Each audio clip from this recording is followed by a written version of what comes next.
Hi, everybody. It's time for one of my favorite games of all time's remake. I've been so excited about this. We're playing it all week this week. All the other things are going to go on to next week. So get ready for the first 12 hours of this game this week. I'm so excited. Xenox.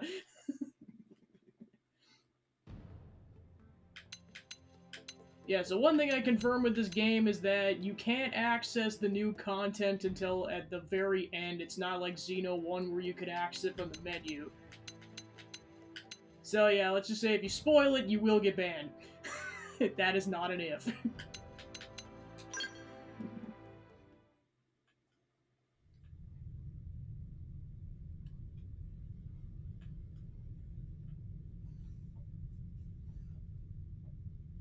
Cutscene! Nintendo!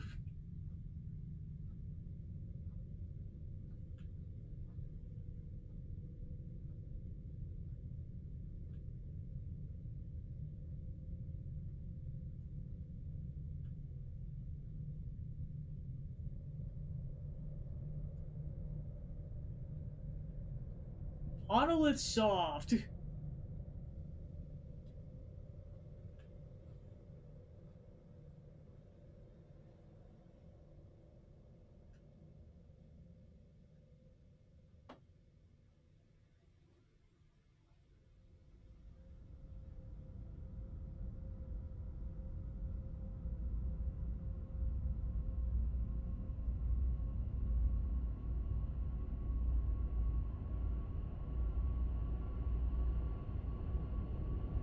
Yeah, disclaimer, I have played the other version of this game 6 times total, so this will be playthrough number 7. So everything up until the new content is not a spoiler, but I know forever, pretty much anyone who hasn't played it, it's going to be a spoiler, so I won't talk about any spoiler things until they've happened. As much as I'd like to otherwise, I'm not ruining for the people who have never seen this story.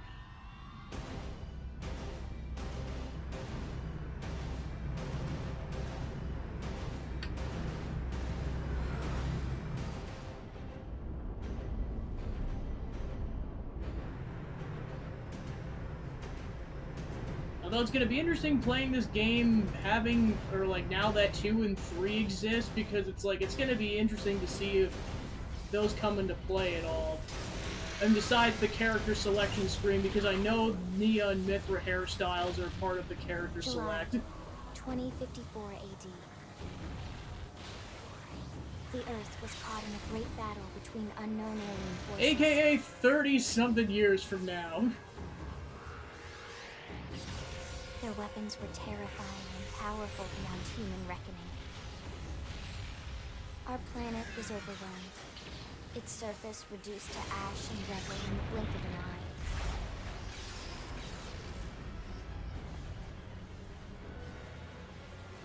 The coalition government knew the war was coming. In response, they prepared the Earth-Life Colonization Project, Project Exodus. Interstellar arcs were launched all across the planet, from every major city on Earth. Bravely, we leapt from our cradle, our home for the last 4.5 billion years. But most of the arcs never even made it out of the atmosphere. Only a small handful managed to escape. Among them was our ship, the White Whale.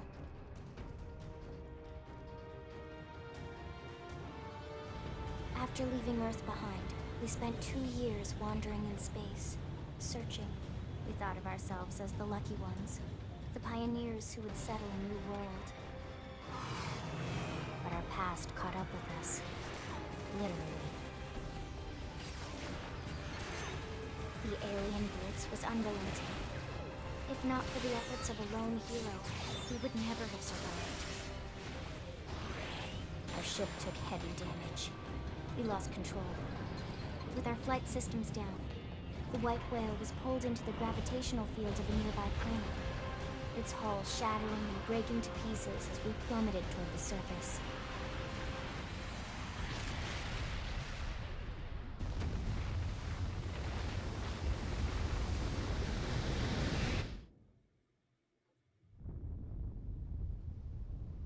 Since then, 2 months have passed.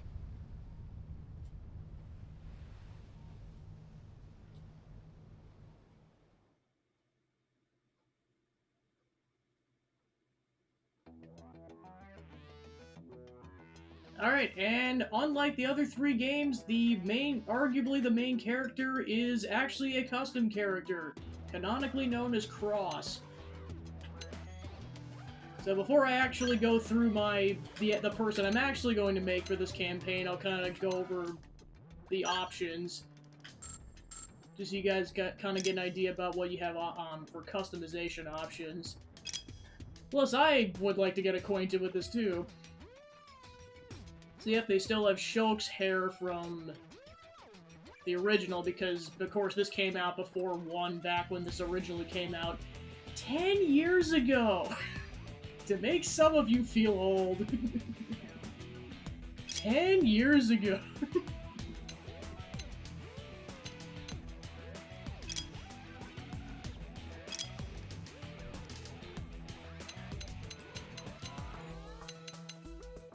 I forget if Robbie Damon was in the original cast or not.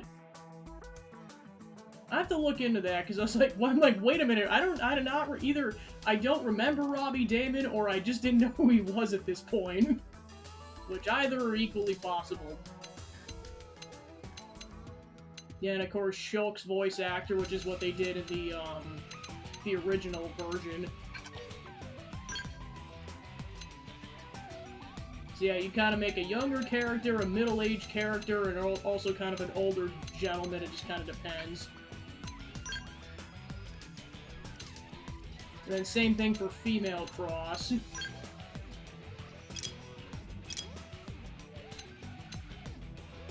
Yeah, and then like I stated before, they added Nia and Mithra's hairstyles to add 2 into the mix.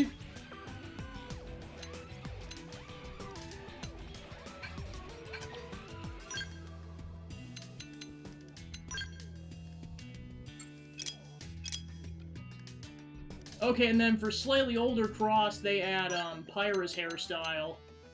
I was like, come on, you're gonna... Oh, and they add the hairband. Cool. I was gonna be like, come on, you're gonna have Mithra and Nia, but not Pyra? That's a crime. JDB would agree.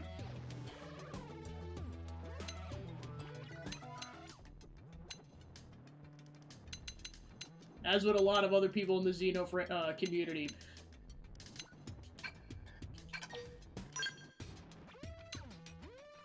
Yeah, see, I just got my copy a couple hours ago, so I'm just kind of messing around with it now. Yeah, nothing really unique with older Cross.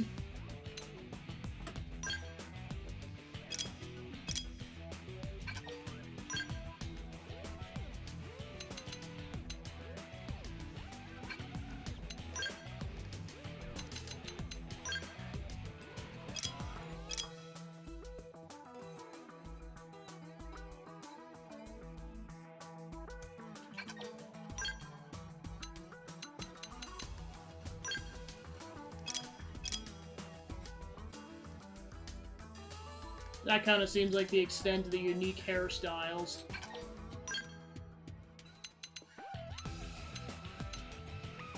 It's too bad they didn't add anything from Xeno 3, but what do you do?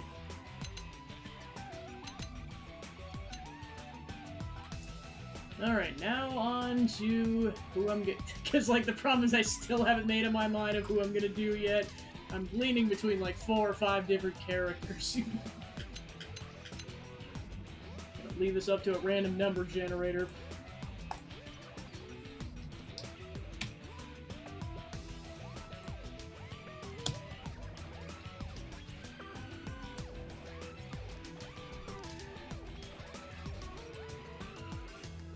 Alright, so based on who I'll kind of go over my list once I actually start getting going on this person, but let's just say Throne was the protagonist of Octopath 2. In this one, it's her cohort, Temenos.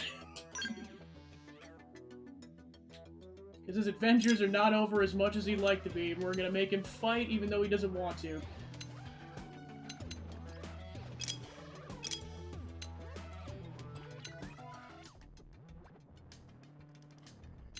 Fighting is not what I do. You do in this game, rats.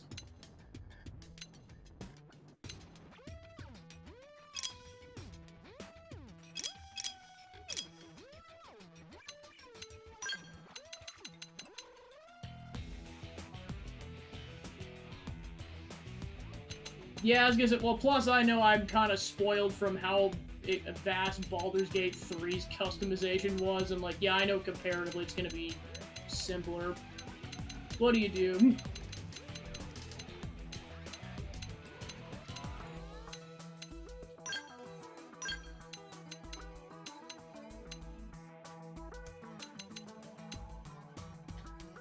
Ah, darn. Oh well. Luckily, Temenos doesn't have facial hair. Oswald, on the other hand, it was going to be another potential option. Like, that would have been another story entirely.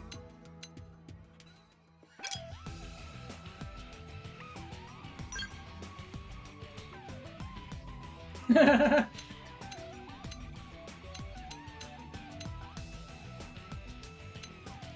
see how close... I mean, I might have to go between the different models to get someone who's closer. He's kind of got a bowl haircut.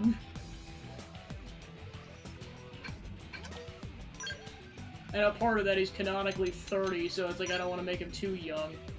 Oh, so I based it off of our random number generator, because I was gonna go between Astarion, Partitio, Temenos, Oswald, and Cat Steve.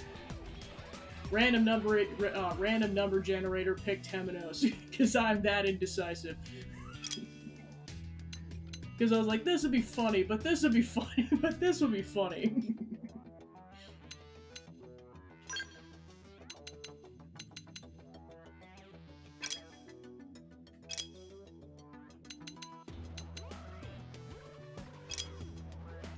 Yeah, say my headcanon and why I think this would be funny is the fact that it's like, Temenos just like, I thought I was done fighting, I guess not, I suppose. Oh, the curse never ends.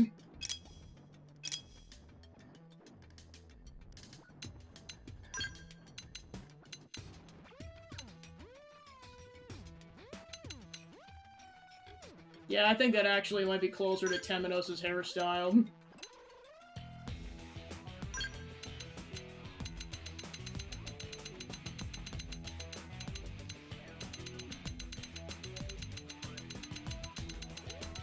So many options.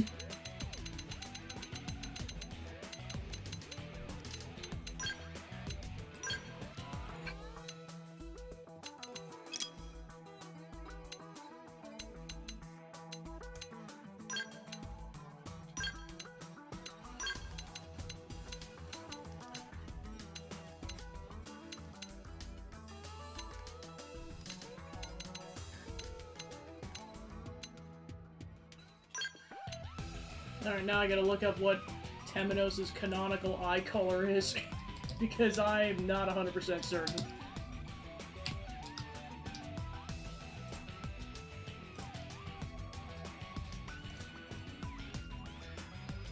Actually, I think that's pretty dead on, because it looks like it's kind of green.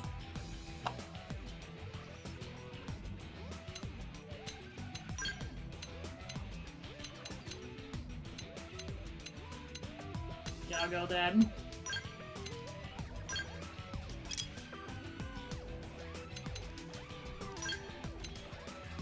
Man, all of the face paint. Oh, that's cool. They actually add Nia's face paint in there too. That's awesome. So yeah, you could just straight up make Nia in full.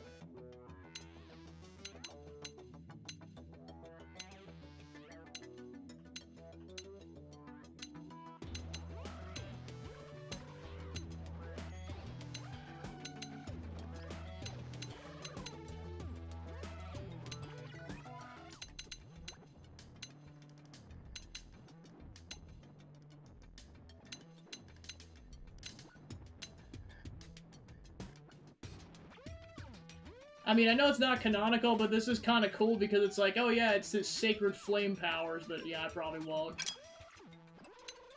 Alright, now what sounds the closest to his voice actor? Oh yeah, that was the other thing I was gonna check to see what the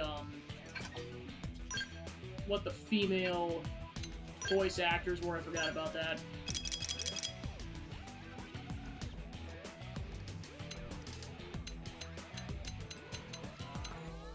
Cool.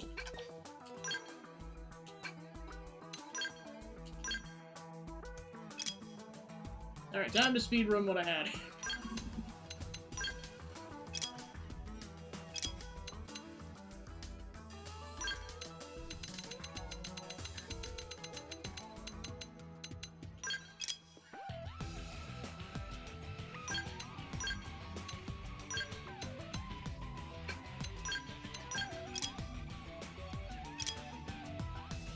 Alright. Hey there!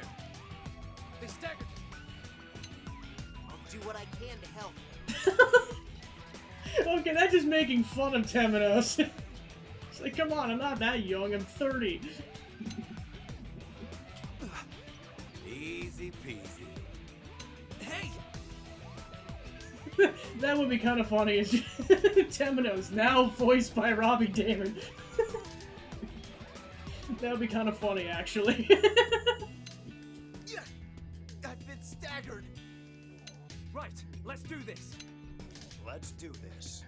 Hey, Greetings. No, we're going with it. I don't...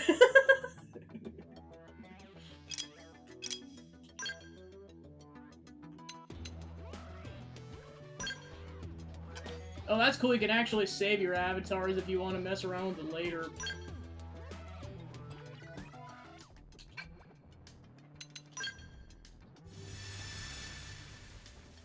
Then it kind of gives you an idea of what the character would look like under certain circumstances. So inside the, like a given indoor room, daytime, and then nighttime.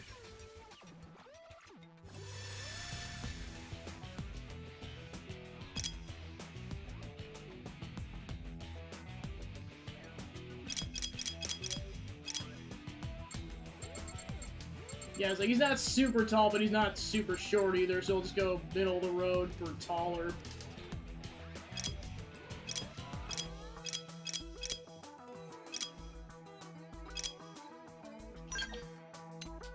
Alright, go, Temenos!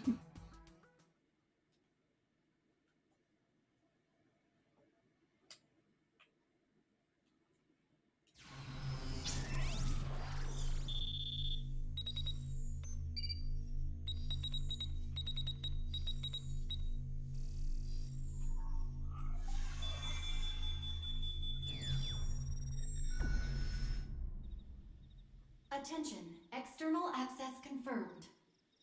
Disengaging stasis in 10 seconds. 7, 6, 5, 4, 3, 2, 1.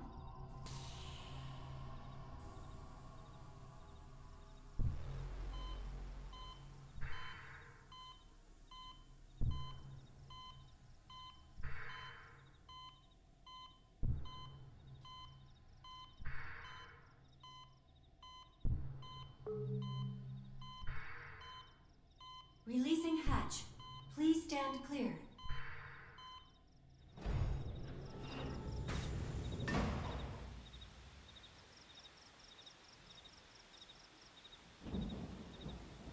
Hey there. Looks like you're all in one piece.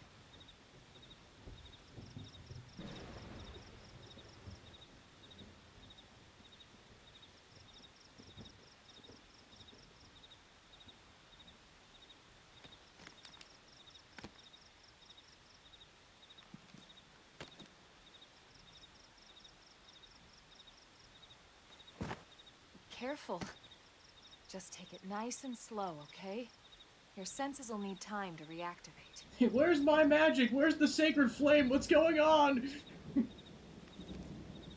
What's the sacred flame? Oh crap, wasn't supposed to tell anybody. You didn't hear anything.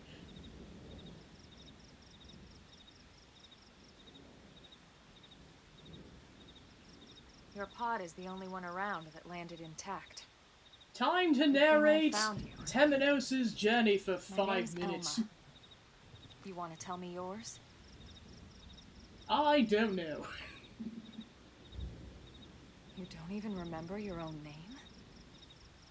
It must be the stasis. I remember the sacred flame, but which That's is not good. kind of weird. I don't remember my own name. Just try and focus, alright? Alright, name entry.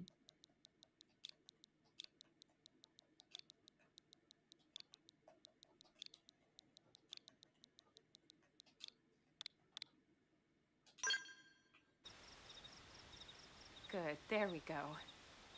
What else you remember? Oh, the sacred flame, like I said, and It'll come. that's about it, In the actually. meantime, I'll get you up to speed here as best I can. How are your limbs? Can you move? And then there's dialogue for the character that you can select. Nod, show your body is working fine, or show you're still disoriented, shake your head. I'm still out of it, We'll I'm take not it a easy fighter. while you shake the stasis out of your system. One step at a time, all right? First things first, you'll be needing a weapon. There you go. I'm used let's to get magic, what is this? It's called a gun. What's a gun? For Pete's sakes, I'll show you in 5 seconds. Did you also time travel? I might have, I don't know, actually. Ooh, they changed the music. Prologue, Awakening. Follow the exclamation mark. Elma's advice. If you're ever stumped about where to go next, be sure to check any places marked with an exclamation mark. Doing so should reveal the way forward, though an occasional excursion off the beaten path never hurts. You know what they say about all work and no play, after all. It's just going to be me geeking out about this game for God knows how long. Excuse me, Elfric knows how long. Gotta stay canonical with Octopath 2 now. I was like, what's the jump button? It's kind of one of the most important parts of this game is being able to jump. Yeah, that's the dash. Mega jump!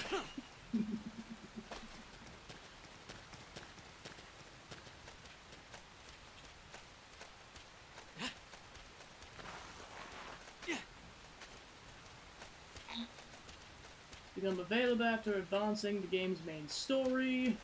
How do you change weapons? Also used to, okay, there we go, it's the X button.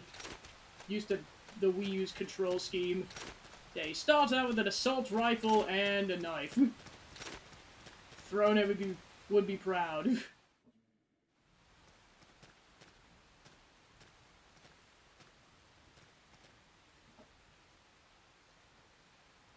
Most of the White Whale's life pods didn't survive the crash, like this one.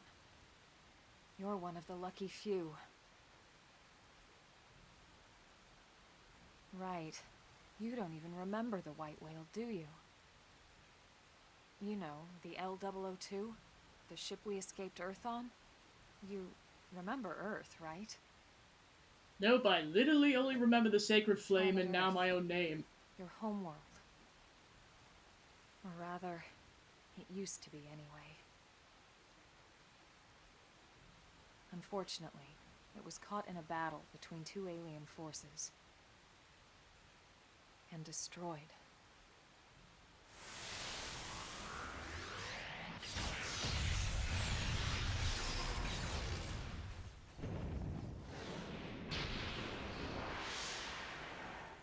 Ring any bells? Sorry, no. Don't feel bad. It's one memory I'd like to forget. Oh shoot, what was that? I know. It's been following me for a while now. I didn't want to alarm you, but we're going to need to defend ourselves. You up to the task? Sure, but quick question, how do you use a gun? I've never used a gun, I'm more of a magic user. Please help. Elma's advice, initiate combat by targeting an enemy, then drawing the weapon. Now what do you say we give it to Well, Be here to back you up, so feel free to experiment. Target with R and draw weapon A while targeting. After you've drawn your weapon with A, you'll automatically attack your opponent with a certain frequency, but only as long as you keep the enemy within your weapon's attack range. Also, special abilities your weapons give you access to. Select them with the control stick or the D-pad, then press A to use one. You can set a maximum of 8 to your art's palette. You can tell this came out after Xeno 1. After using art, it will be put on cooldown, taking time to use it again. Different arts have cooldowns of different lengths.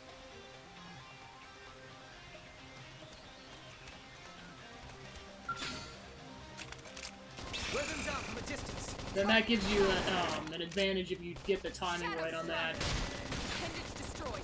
Move in and strike. Yeah, and trust me, you're gonna want to attack appendages because they tend to give you certain items you're gonna want. Assault hammer! Down you go! I'm using a gun! Yay me! Throne would be so happy.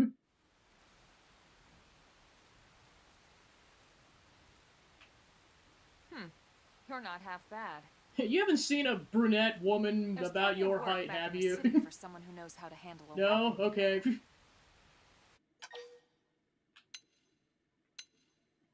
Sure, work doesn't sound bad.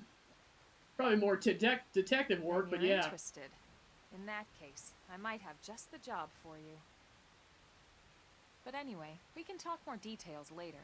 For now, let's keep moving. Alright then. Time to solve the ultimate mystery of what the heck is going on. Got advanced iron blades. Can only hold 99 of any item. Soul voice prompts are instructions, suggestions, or requests that your party members call out in the heat of battle. Successfully responding to them triggers various useful boons. When an ally issues a soul voice prompt, arts on your palette will match the art's prompt colors. They'll be highlighted. Use an art that's highlighted, you'll succeed in the prompt.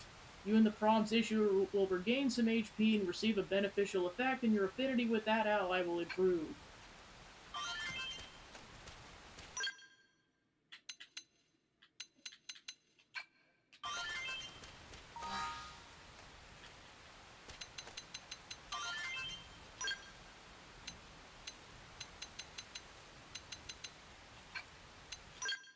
Alright, there's the save. We have Temenos the Drifter and Elma the Full Metal Jagger. I was like, has it been a half an hour already? Jeez. Holy crap.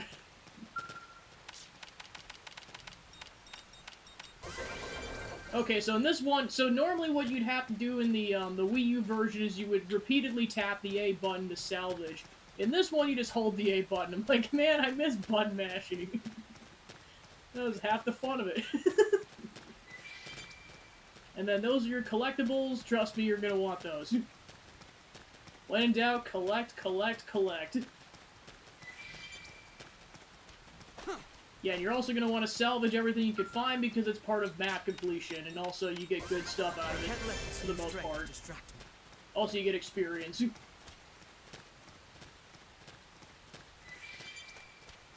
A ball mosquito.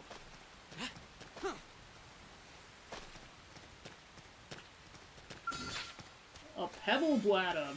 I'm going in. Let's see what you've got. Shadow Strike! Slide! Slinger! Stream Edge! Victory is ours. We got it. Let's move.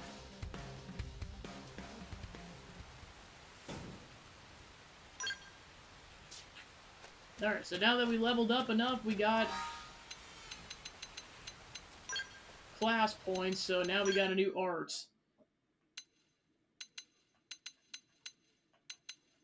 Okay, so it actually specifies based on the weapon. Interesting.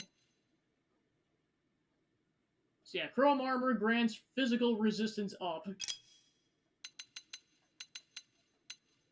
Then her art, she's got Sliding Slinger, deals weapon damage and from the side, boosts TP. Shadow Strike deals weapon damage and inflicts stagger from behind, boost damage. Stream Edge deals weapon damage and boosts damage in range combos, and Upper Hand grants critical power. Some of these are exclusive to certain weapon types and certain class types. I'm going in. Let's see what you've got. They're off guard. Stagger them with a melee attack. Staggering! Slide! Slinger!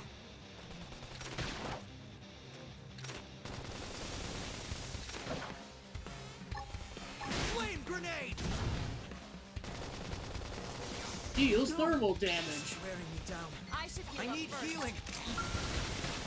Save me, darn it! Slide! Slinger!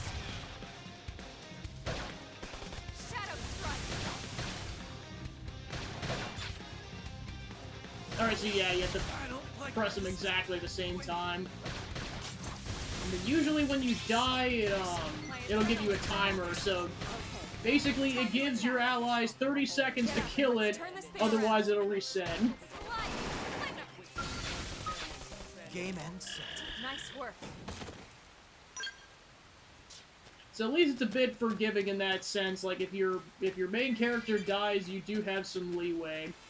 If they're like just about to kill it. Use melee attacks. Now, Or you can my just turn. bail if you know they have absolutely no shot at killing it. Slide Slender. Assault hammer. Flame grenade. Chrome armor. No, I can't move. I'm just a lonely cleric, stop targeting Them me! with gunfire.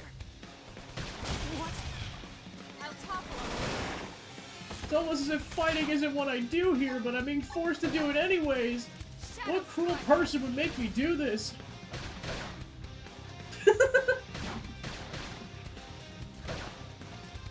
Victory is ours. We got him. Let's move.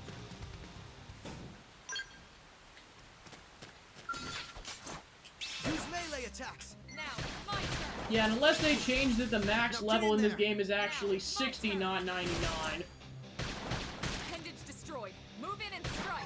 Put some power into this. Down you go. It is just so weird to hear Robbie Damon's Flame voice. grenade.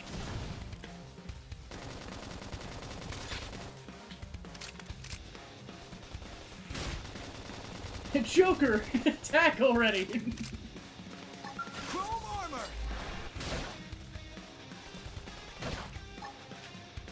Slide Axe. Move in and do some damage. Game end set. Nice work.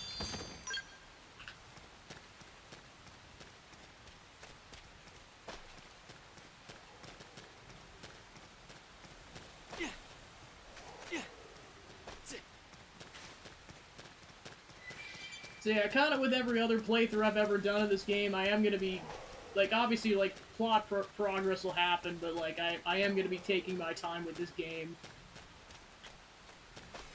Because I want to explore everything, because this is definitely one of those kind of games.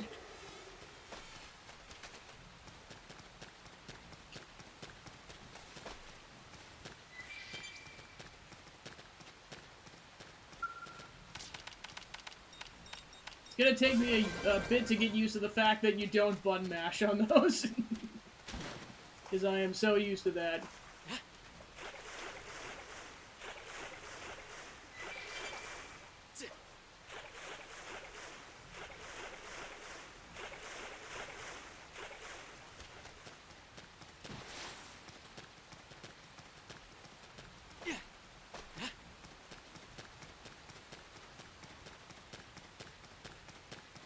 All this experience just serves to Shadow make me stronger. You Rise. have to be like this. Use melee attacks. Now it's my Come, Loki! Assault hammer. Flame grenade. I'll distract them while you blast. target in sight. Yeah, I was correct. This is a wild experience playing Temenos voiced by Robbie Damon. Chrome armor. Focus is improving. It's time. This is wearing me down. I should heal I up need first. healing. Step in and drive them back. Now it's my turn. Alright, so now we got Slit Edge, deals weapon from the side, boost damage. Damage. Power into this. Shadow strike. Appendage destroyed. Am I doing a good job, Elma? Yeah, you're doing great for someone who surprisingly has never used a... Have you ever used any kind of melee weapons or guns before? Guns never in my life. I guess in the terms of what I've used for melee weapons, does a magic staff count? We got him. Let's move. Yeah, I'll count it as a stick. Alright, so yeah, that's my experience. I've never used a knife unless Throne gave me hers on accident. Who's Throne? Oh, you know that brunette I mentioned? Oh, her. Probably find her somewhere, hopefully. Welcome on in. To the Legend of Temenos Part 2 Electric Boogaloo.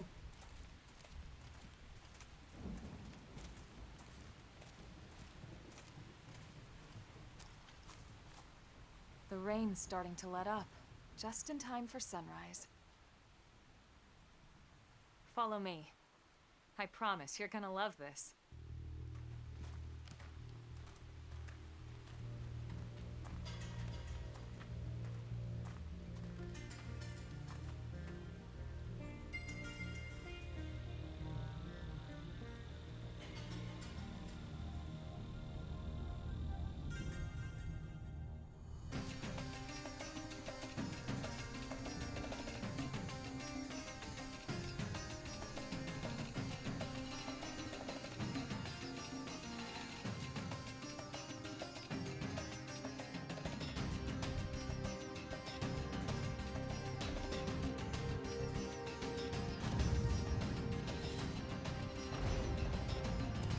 Big dino.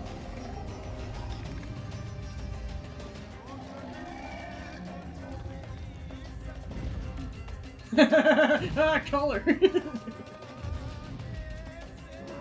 almost like I was in there for 2 years, Alma. 2 years and 2 months.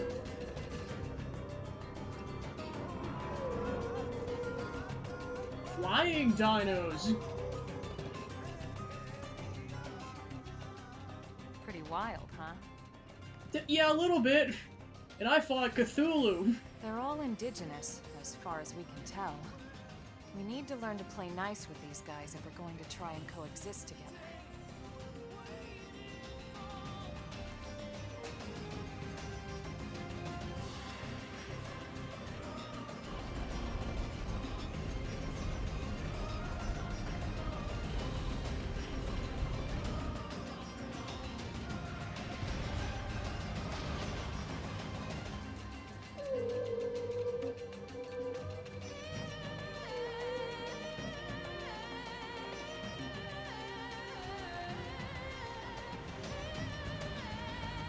Yeah, I was gonna say in retrospect.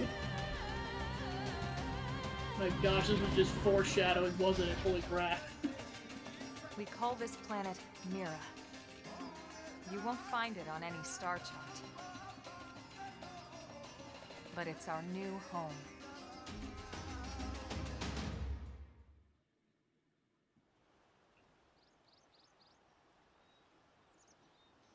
Recognize the habitat unit? That's where we're headed. Watch yourself. That first step's a doozy. Yeah, a little bit. We can jump if you like. You could handle the fall. But the indigents down there are another story. Some big, some mean, all nasty. Given our options, the high road here would be the safer way to go, relatively speaking.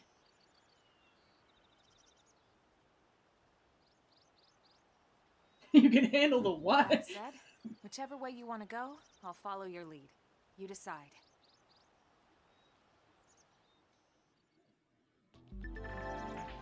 Certain enemies you find on Mira will attack as soon as they detect you. You can tell an enemy's detection type by the icon next to their name. Note, enemies of a level much lower than yours will not attack unprovoked. Non-aggressive, no icon. Visual will react when you enter its field of vision. Auditory will react when you wander too close to it. Want to reach the habitat before sundown, you'll need to pick up the pace and start sprinting. Sprinting's good for times when you need to go somewhere in a hurry or when you need to break out of a especially hairy situation. See, I'll demonstrate at some point, just not immediately. Yeah, there's no fall damage. Which, coming from playing Xeno 1 back in the day was insane. Because, of course, that game definitely had fall damage. Like, there's no fall damage, there's no rules! Use melee attacks. Now, my turn! An edge. We're in a good position. Now, Move my in. turn! Flame grenade. We got it. Let's move.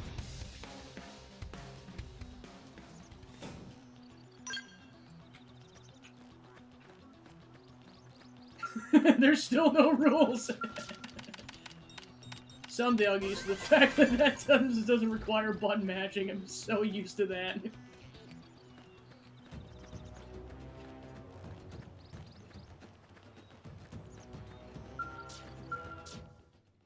Alright, this time you can change time in-game.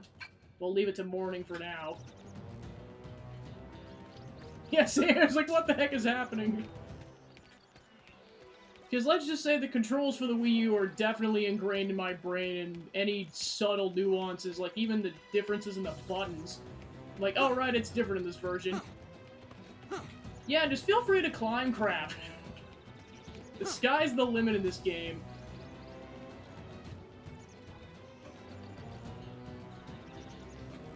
Does it involve spoilers?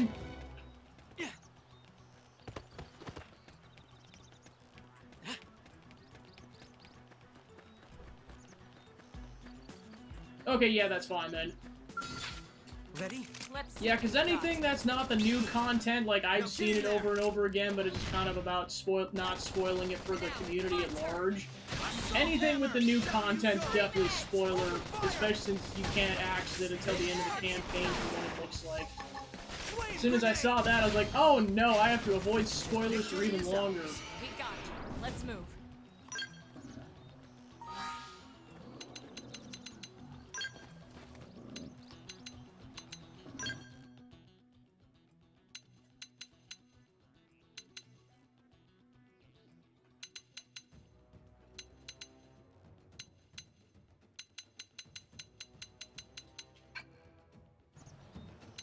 Okay, here it is. Oh, I just realized that. Holy crap, that's insane. That's awesome. Wear them down from a distance. Assault hammer! It's kind of one of those, if they're gonna make a definitive edition, they might as well fix some stuff like that. Yeah, because I remember back in the day having to do that over and over again. Because, yeah, I know I'll keep saying this the entire thing, but it's like, yeah, for context, this is my 6th time playing this game. First time with the definitive edition, but... Or I'd say, that's what it used to be. So yeah, to say this is probably one of my top video games of all time is a massive understatement. I know comparatively it's probably, like, out of the 4 Xenos, it's probably got the weakest story, but honestly, it's not even that bad, and for me, gameplay definitely takes the cake over story. Looking at you, Xeno 2. Because that had a stronger story, but in my opinion, weaker gameplay, so it's like, I have a strong preference. I'd rather have it be fun than have the combat and everything be tedious and... endgame of Xeno 2, I'm still shaking. They're pushing me back! Chrome armor!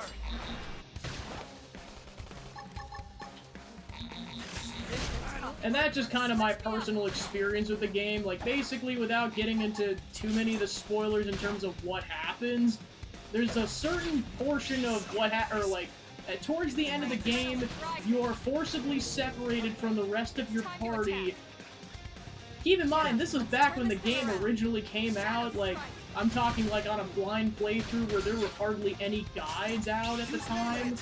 So there was no indication that this was happening, and this was how I learned the hard way, for the love of everything, make multiple save states. I can still do this alone. Flame grenade! I didn't know that particular section was coming up, and I was stuck with the weakest character, and one character, without any of his helpful assets. And it was nearly impossible to level grind, so I was just stuck. And I had to replay the entire game over again, and it turns out I only had 40 minutes of the game left. That was brutal.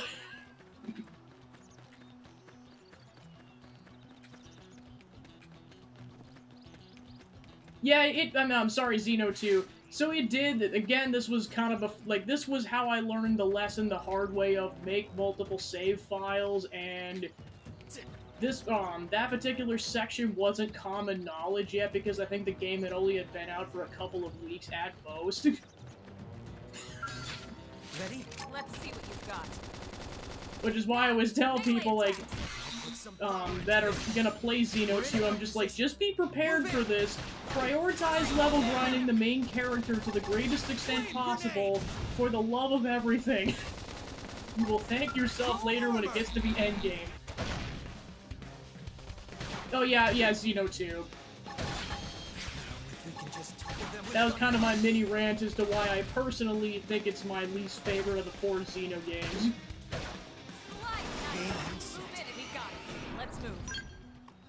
It's definitely a solid game, it's just that kind of soured my experience a little bit, you know, having to replay the entire game just for the final boss.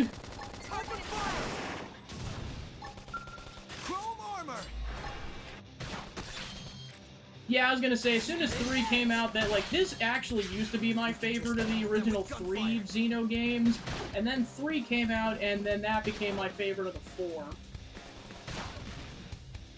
Because it basically took, like, the majority of what I find fun about this game, and it put it into 3's gameplay with a better story.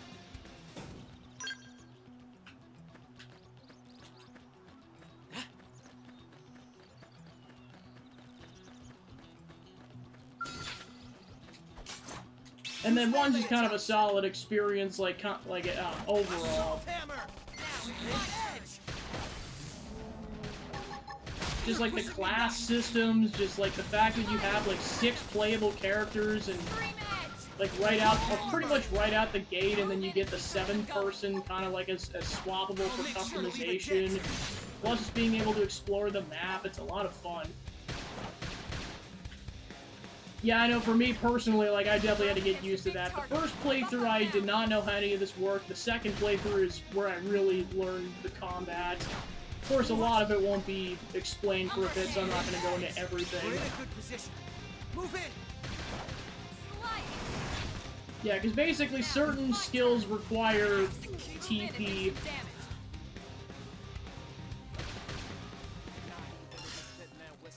Off balance. Come on, Alma, do it! That could have dented him. Move in and keep the rhythm going. Slide! Flinger! Will Alma kill this thing in 10 seconds? We'll find out. Catch me up. I would, but I'm dead.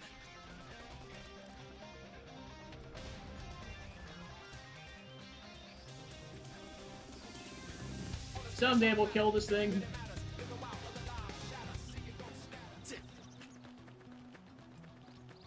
Yeah, no matter how many times I've played this, it's not an uncommon experience right out the gate, is just to be like, yeah, you're weaker than a lot of stuff. Yeah, I was so hyped for this, the announcement of this remake. For years, I was like, oh yeah, what if they made a Xeno X remake? And people are like, that will never happen. I proved all of you wrong.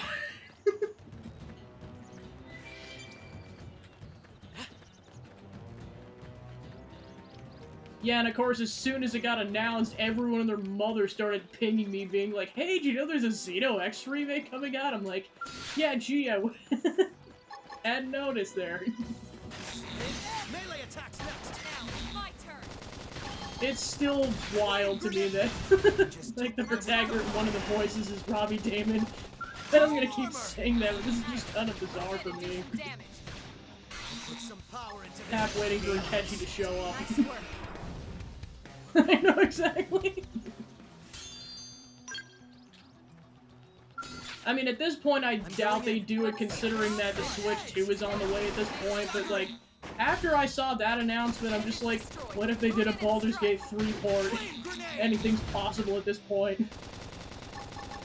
But now that I know that that Switch 2 is coming out, I'm like, yeah, that's not gonna happen anymore.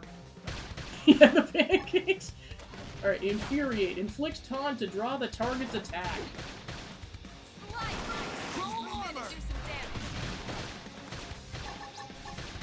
Put some power into this. Game reset. Nice work. Yeah, and, I forget, like, was Robbie Damon in the original Cross cast? I forget if he was or not. Because, like, we're talking a decade ago before I really started to pay attention to voice actors for video games. Because, like, I don't think he was, but I don't know that for certain.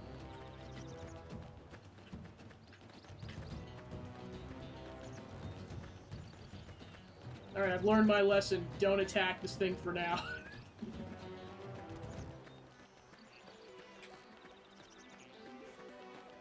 Go after the pigs instead. Or excuse me, the sewage. Ready? Let's see what you got. Edge! We're in a good position. Move in! Now it's my turn. Flame grenade! Slide down. Melee attacks. Oh, interesting. Yeah, it'd be interesting to see. Chrome armor! Yeah, because I forget if he was cross in the Wii U version or not. Edge! We're in a good position. Move in! Hot dogs away! And then we give him to Cooking Mama. Okay, so yeah, this is just before he was really on my radar, which, to be fair, this was a couple of years before, Persona 5 came out. And then also my first actual exposure to Robbie Damon's voice acting, which was Hubert in Three Houses. Assault hammer! Flame grenade! This is wearing me down. I need healing. I should heal up Chrome first. armor! Heal the cleric! Oh yeah, so, okay, so here's the thing. You're talking to the person who's played like 700 hours of Three Houses, so like, boy do I know who the majority of the voice actors are in that With game. gunfire. I'll top So yeah, he voices Hubert von Vestra in that game, basically Edelgard's second right-hand man. I don't like this. I'm dead again. I have to keep that could have dented him. Helma, please Move help. in and keep the rhythm going. This force.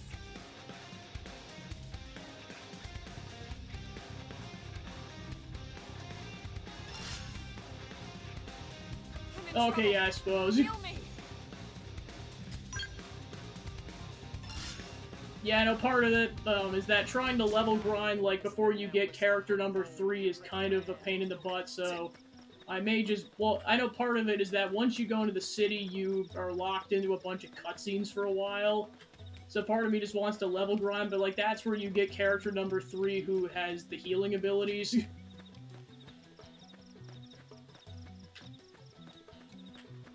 Yeah.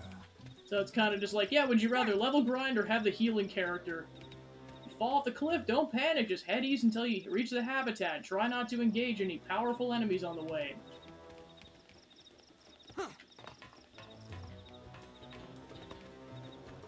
Yeah, now that I know that...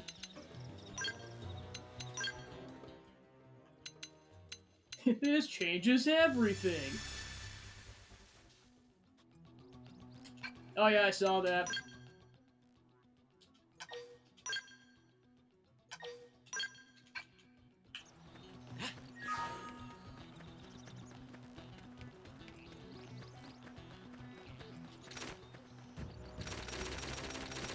Yeah, like a lot of other players who've played this game, this helps pass the time. It didn't have to be like this. Engage. Fine, we'll fight the pig, I guess. Assault hammer! I won't miss this chance. Slide. That could have dented him. Move in and keep the rhythm going. I'll make sure to leave a dent. Infuriate! I know I shouldn't be doing this, but it's fine. Yeah, I was gonna say, especially since I know they added the hairstyles for a lot of the 2 Move in and characters. strike.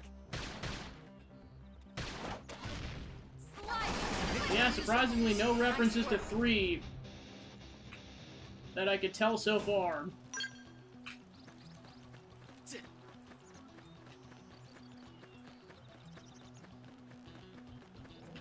It didn't have to be like this. How many pigs are we gonna fight on the way there? Yes. Melee attacks next! Now it's my turn. Flame grenade! Slide nice. Move in and do some damage. Oh my gosh! That could have dented him. Move in and keep Insert the the rhythm Thomas the Tank Engine memes. Basically just give him Malice's haircut and just call him Thomas. Still can't believe they're the same voice actor. That's the funniest thing that I found that out. True on any planet. Sewage Subduer. But yeah, I forgot to mention it, so yeah, there's achievements up in the corner, and then one of them is straight up just getting killed once. So yeah, if you want all the achievements, you're gonna have to die at least one time. Unfortunately, it is impossible to do all the achievements and have it be a deathless run. Maybe with glitches, but yeah. Move in!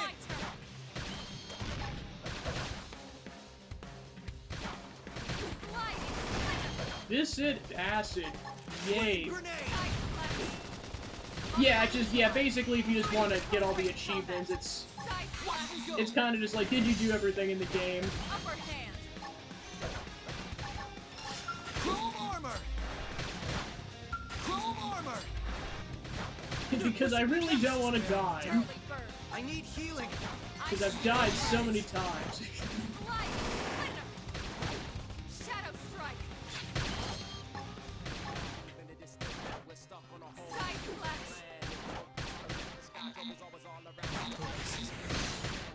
It's time! Assault hammer! Down game reset. Nice work.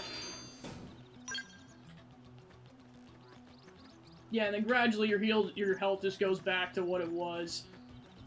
So if you run away, you just have to make sure you stay clear away until your health goes back to full. Otherwise, you're going to be going in at a massive disadvantage. Alright, then active members, and then this is where they keep track of the other party members.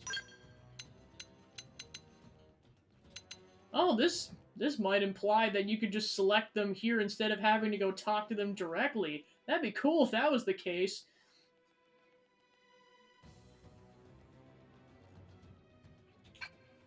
Yeah, trust me, I mean, that was just a subtle thing, but, like, yeah, for a lot of stuff that I just kind of noticed right out the gate, I'll probably be one of the first people to be like, hey, that's not what the blue version was like.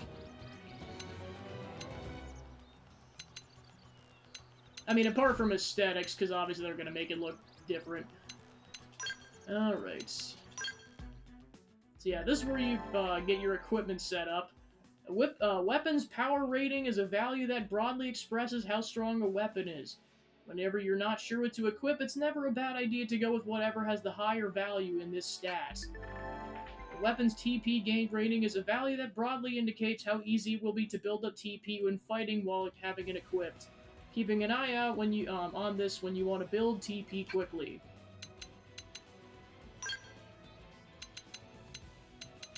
And then that indicates whether or not you can equip it if it's in your class or not.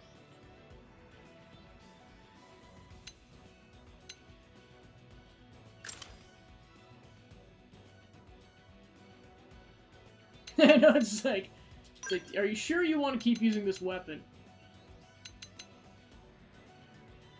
Then it also tells you how rare it is. Alright, so power rating goes up, and TP goes down by 100.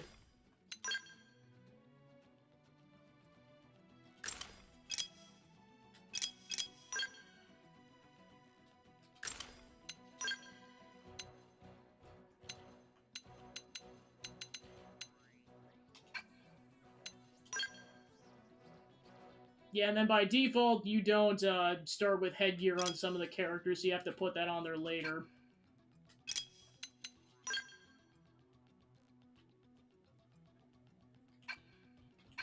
Alright, then there should be... Okay, yep, fashion gear. So this is what your character will look like, regardless of what they have equipped. Go to main menu, party, fashion gear to be able to change your party member's appearance, that affecting the gear they have equipped, stats, and all. Each time you obtain new ground gear, the equivalent fashion gear will be added to your collection.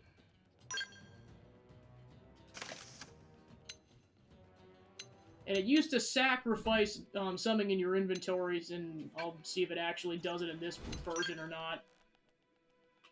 Thanks for the sub. Appreciate it.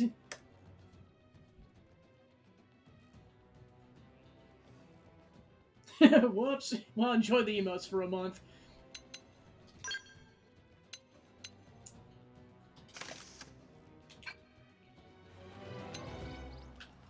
So yep, I equipped that, but then it still shows up as this, so I can actually still see both his eyes.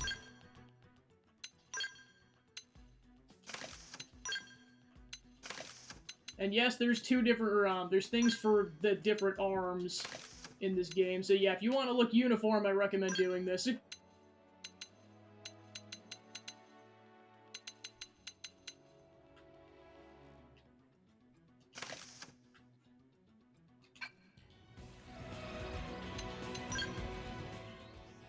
Oh, okay, gotcha.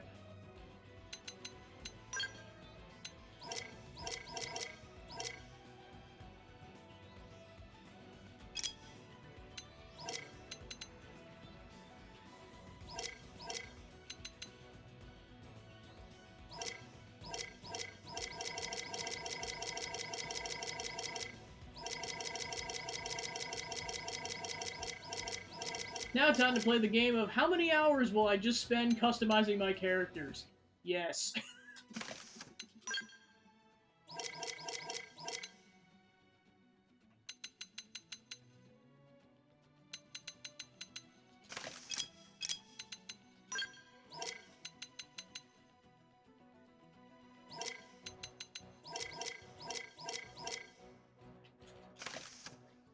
There, that looks slightly more cleric-y.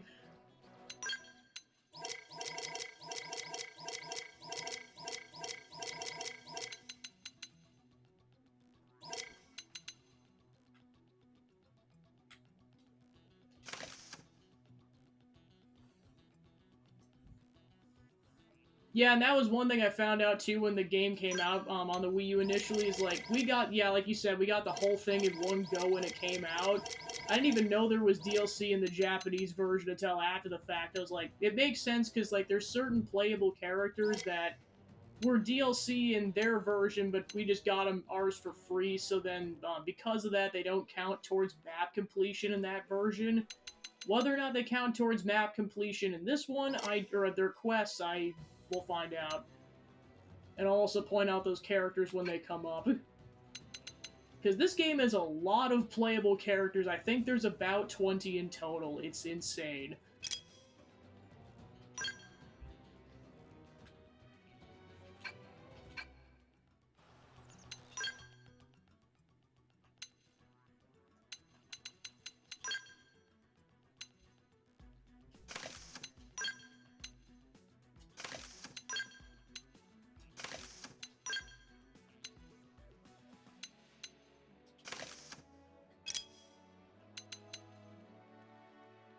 Yeah, see, I know I saw that. I was like, yeah, hopefully you can just equip whoever you want from the menu, because that'd be nice. Because, yeah, you normally had to go and physically go find those people every time.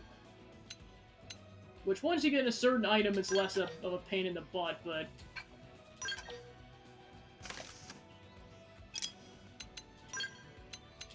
you still have to do it anyways.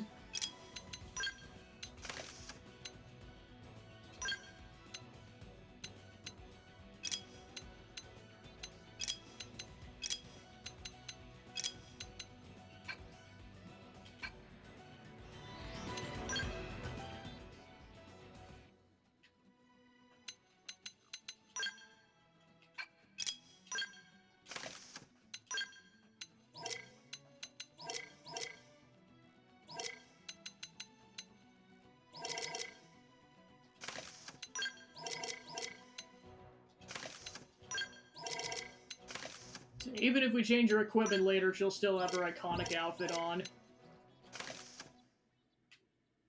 See, essentially, this is what that outfit looks like on a female character, and this is what the outfit looks like on a male character.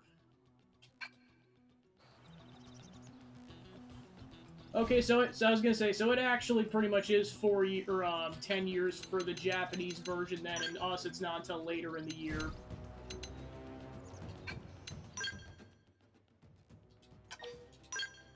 Yeah, for me, this came out, like, very early on in college, and I played the absolute crap out of it.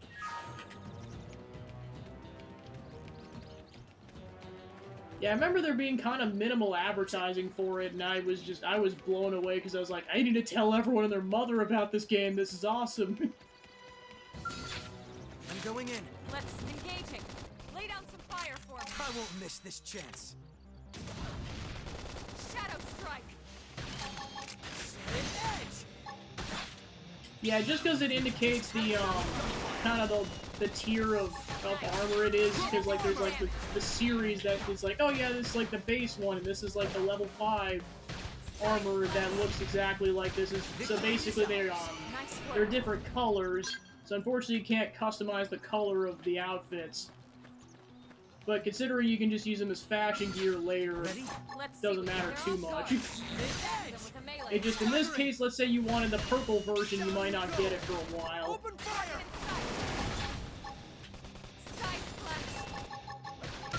Chrome armor! An edge! Game on set. Nice work.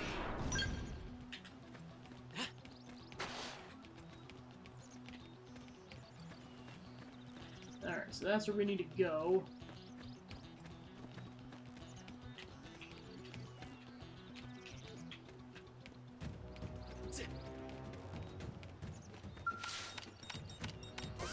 Every single time that comes up, just like, remember, you don't need to button mash.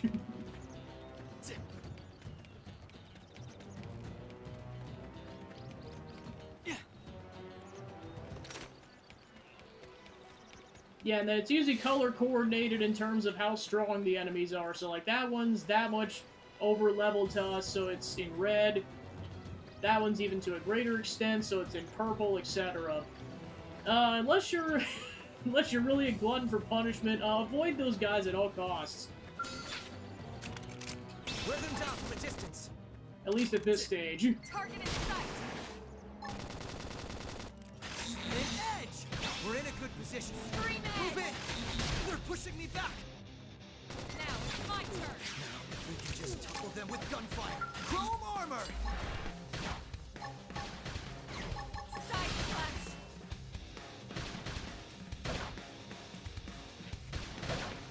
They're a big target. Just concentrate your Off fire. balance. Yeah.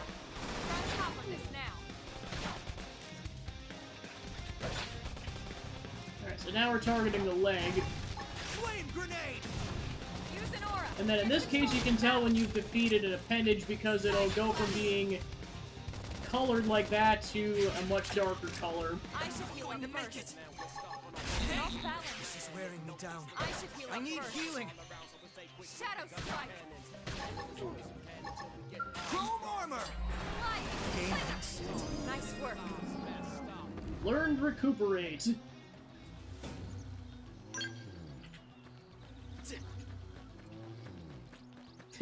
Joe, trust me, I love the button mashing too because it was just a part of how the Wii U one operated. Like, it's definitely, like, I agree it's probably a better change, but I'm always just gonna be nostalgic for the button mashing.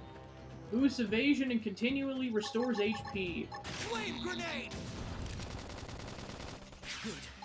Now get in there! Now it's my turn. An edge! Assault hammer! Down you go!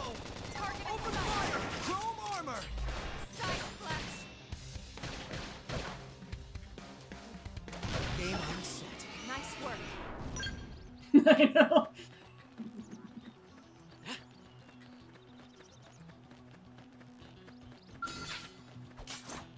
Yeah, one thing I like, the fact that, in terms of, like, the time being accessible from the menu is that if you want a certain cutscene to be during the certain time of the day, no problem.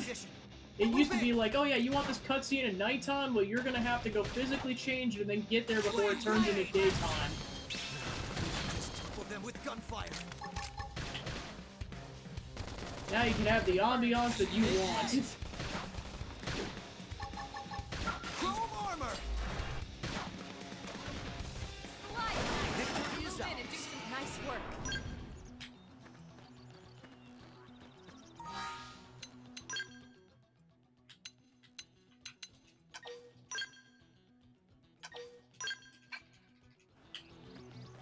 Wow, it's been an hour already? Jeez. I know time really flies with this game. Yeah, because, yeah, especially for hunting them. What tyrants are? We'll get to that when we get to that. Looks a lot bigger up close, doesn't it? Holy moly. This was just the habitat unit. The White Whale was one hell of a ship. Until it all came crashing down, at least. That's the West Gate. It's closed off now for security reasons. But we've repurposed a freight elevator that will get us inside.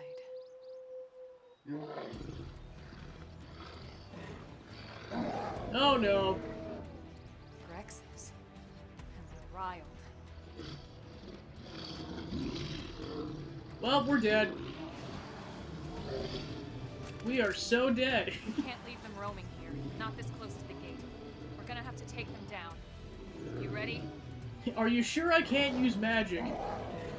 Okay, fine, we'll do this with knives.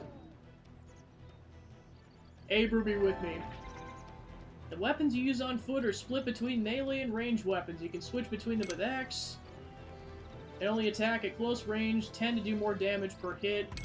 Can attack at a range, tends to hit multiple times, but damage per hit tends to be lower. When you use an art, you'll automatically switch over to the weapon the art's associated with. Your melee weapon for melee, and ranged for ranged. Arts which are associated with the weapon you're currently wielding will continue their cooldown even after they're ready to use. This is called secondary cooldown. Arts used at full secondary cooldown will have a greatly increased effect. It didn't have to be like this. Use melee attacks. Now it's my turn.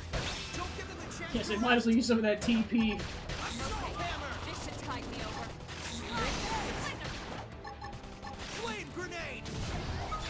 And it's dead already. Now, melee attack. Side slash. Chrome armor. An edge. We're in a good position. Move in. Infuriate. Hey, over here! Shadow strike. Muscle neutralize. Switch to close range combat. Rank up! Watch me go. Slide. Splinter. Appendage destroyed. Move in and strike.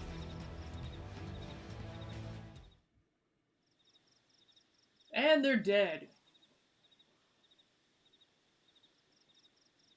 It's a shame we had to settle near so much wildlife. Luckily, some species aren't so hostile, but they aren't necessarily friendly either. I've come to learn that there's a fine line between self-defense and provoking a fight. We need to walk that line. All right, let's head in. Who knows? Maybe seeing the inside will jog your memory. Maybe the sacred flame will be in there even.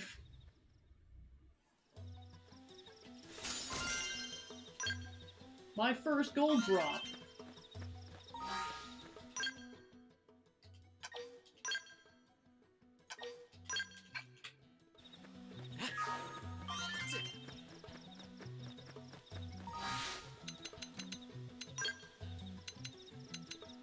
Alright, so then there's the art menu where you can change your arts.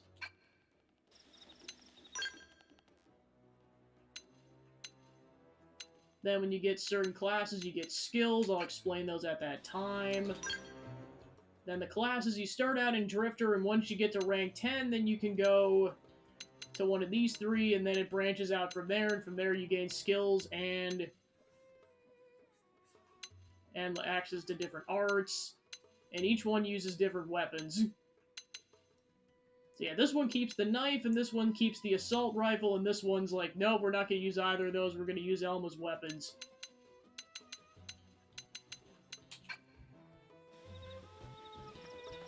Yeah, I know, I'm just like, oh man. Your boy does it! Single tear runs down face.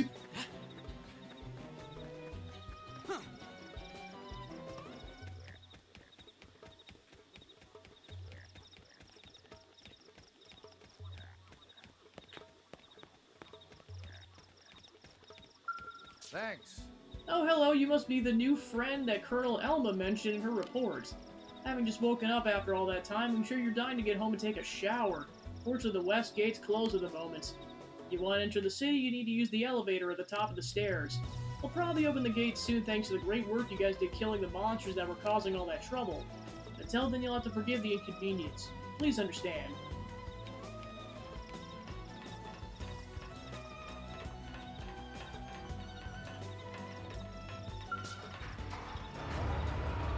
I was like, no! See, nothing has changed. I mean, that's more just the Xenoblade thing in general, but I distinctly remember that from this game.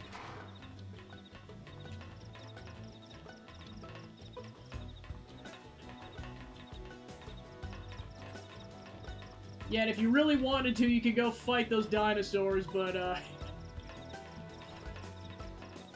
you know what, I'll show it off, why not? That's what saving is for.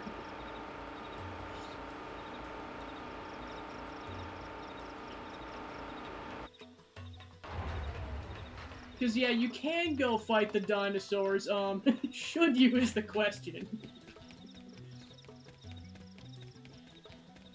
I was like, where are you going? Off to go fight that giant dinosaur.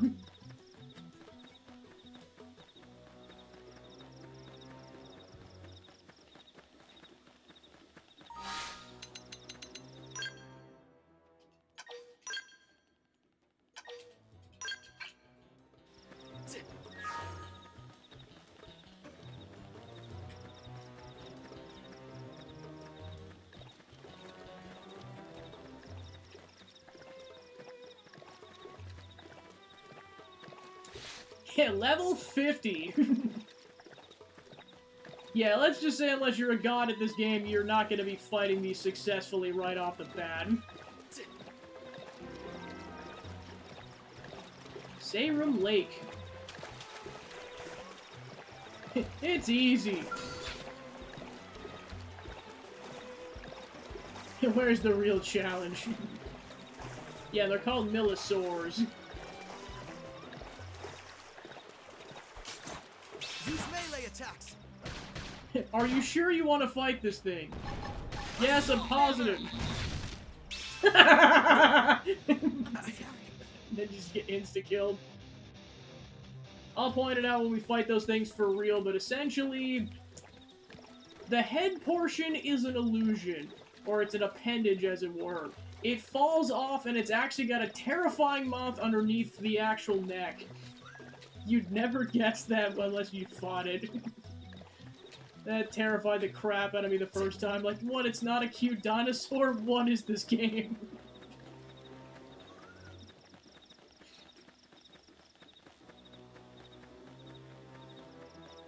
That is not an herbivore.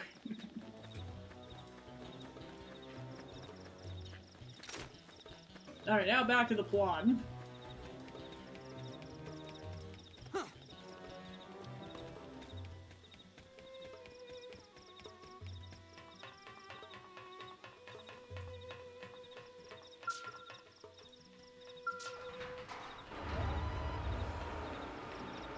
My goodness, what a tantrum that was.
Well, here we are.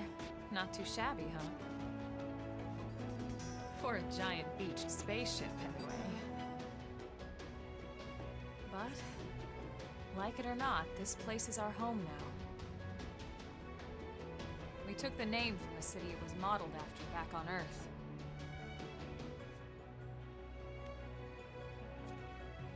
We call it New Los Angeles. Welcome to NLA. Holy moly.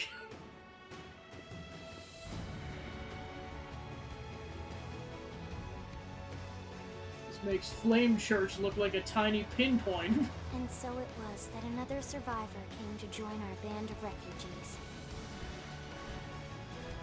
Together, we resolved to forge a new way of life here on Mira, come what may. New LA was our beautiful lie to ourselves. Truth is, Pizza! we were adrift. For those who know, you know. Trust me, when we get to that point in the game, I will be pointing it out. Our native home was gone, swallowed in a shroud of light. And our future was uncertain. We had no idea what fate lay in store for us. Only that we had to keep living in order to see it.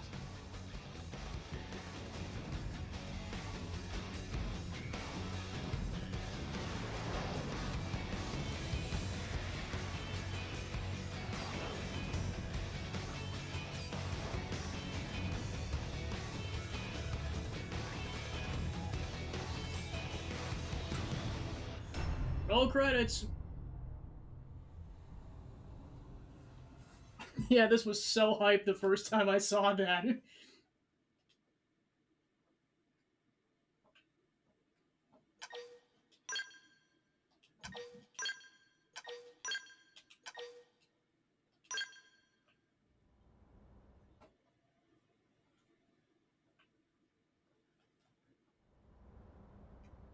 Yeah, I know, it's insane how big NLA is.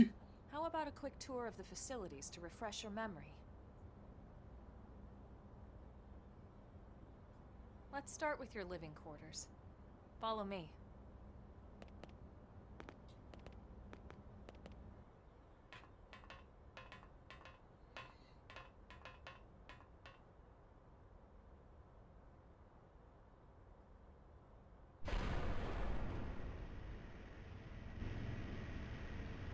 Brave citizens of New Los Angeles, good day.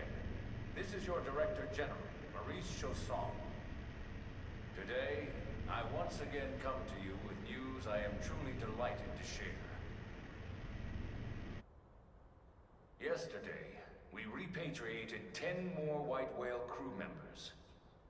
These fellow pioneers will rejoin our ranks as citizens of NLA, bringing with them skills and know-how that will bolster our ability to survive and indeed flourish here in our new home. This, of course, is only the latest success in our continuing efforts. Director As General? part of my Since when? initiative for the rescue and recovery of 2 days all ago, our ma'am. brothers and sisters, I stand here truly humbled and From grateful. political aide to director general in just a few weeks. At this rate, he'll be emperor by next month. And a better tomorrow. Irina? Gwyn? Nice work out there, ma'am.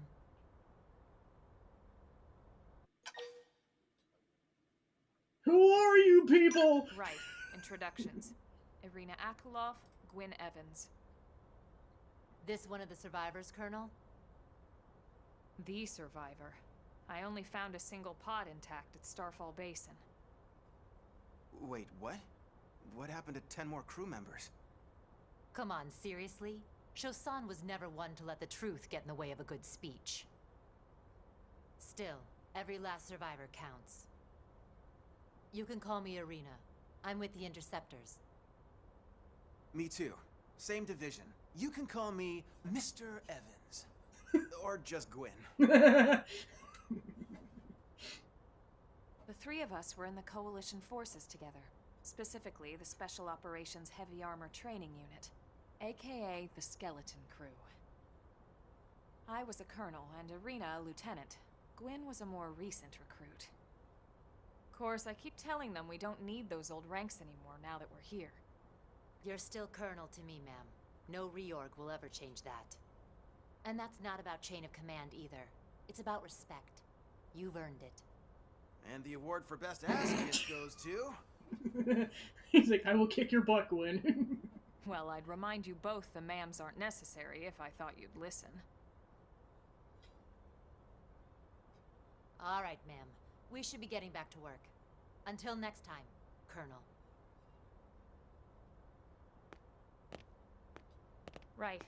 We should be going too. The administrative district isn't far. That's where you'll be calling home. For now, anyway.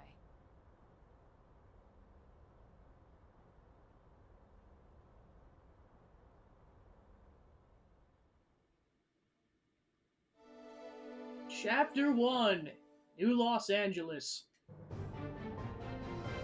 I miss the booming fanfare, because there used to be like a really big, incredibly like hard-hitting booming fanfare at the start of each chapter. It was like do do do do do do do do do do do do do do.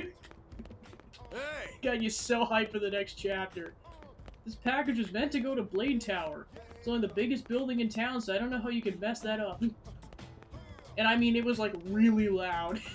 Every time I'd have to turn the volume of the game down.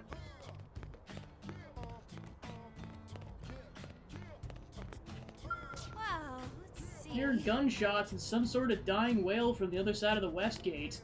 I guess one of the teams must have been fighting with an Indigen? I really hope they finally took out the aggressive Indigens that's been causing problems just outside the city. Because in that case, they should be able to reopen the West Gate soon. Oh! Interesting to see where they put it.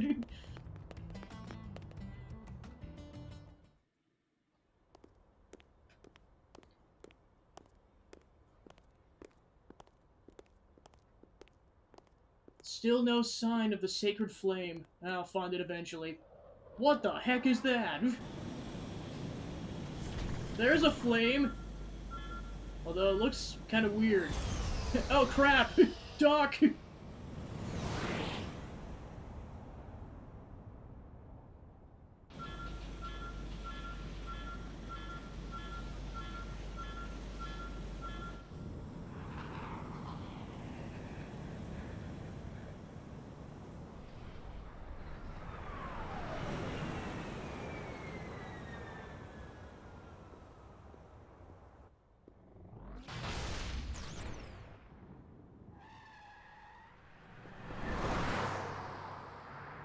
When did they let a 13-year-old drive?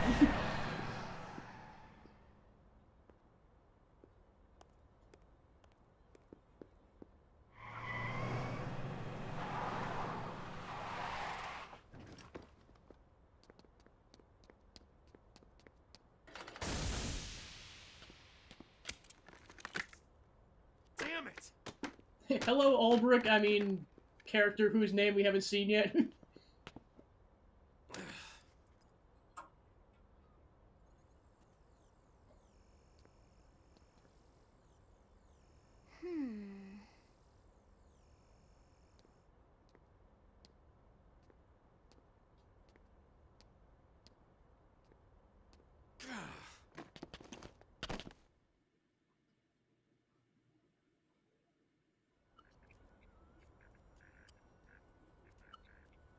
Look, I know what exhaust smells like, and it was exhaust in the cockpit. Just check the ductwork, would you? Oh, I'm checking. I just seriously doubt. Hey, look at that! The intake exhaust bypass is reversed. Oh man, it's a good thing I caught that. You caught that? You're the one who cleared me to fly. Everything okay? It's not like you to flub a flight check, Lynn. Good thing you had a rugged pilot like Doug at the controls. Oh, hey Elma. How'd it go out there? And would this be one of the you-know-who's? Cool. I'm Lynn Lee Koo, mechanic and top all-around fix-it gal for Blade. Find out how old Lynn is, find out what happened with the exhaust. She's 13. And I know, she looks young, and she is young. he's like, what the She's one heck? of our top talents. Most of the time, that is. Most of the time. Anyway, you guys heading back to the barracks? Yeah. Why do you ask? As long as you're here, why don't I take you on the transport? It's a great way to see the city. I'll give you the grand tour. That sounds like a great idea. All right, Doug, I think that'll be all for today. You can clean up here and dock the Skell. What? Don't mind the exhaust. I'll take care of it tomorrow. Don't mind it? Wait, why am I cleaning up your mess in the first place? Lynn! Lynn! Poor dog.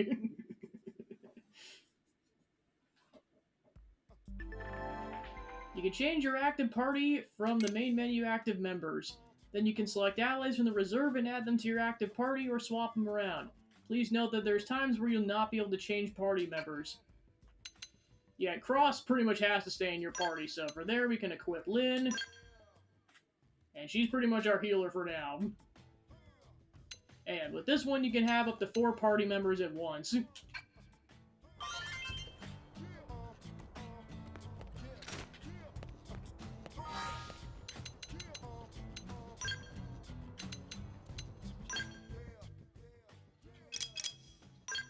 So yeah, she gets shields and Gatling guns.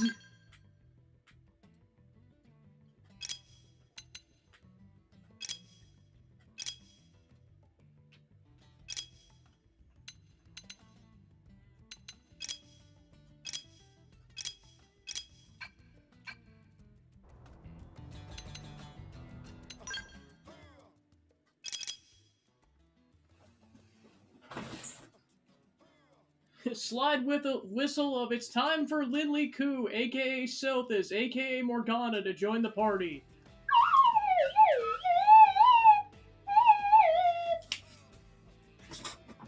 Wow, looking cool, Joker. Of course, this came out before Persona 5.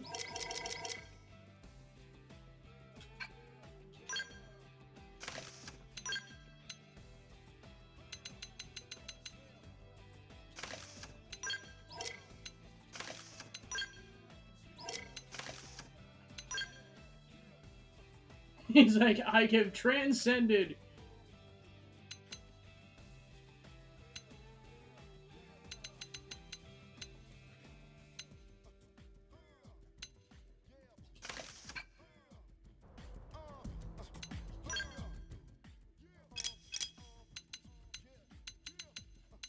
Alright, so out the gate she gets Fire Carnival, deals thermal damage. Wild Down deals weapon damage and inflicts topple. Wild Smash deals weapon damage and versus topple targets boosts damage. And Flame Cloak grants thermal resistance up.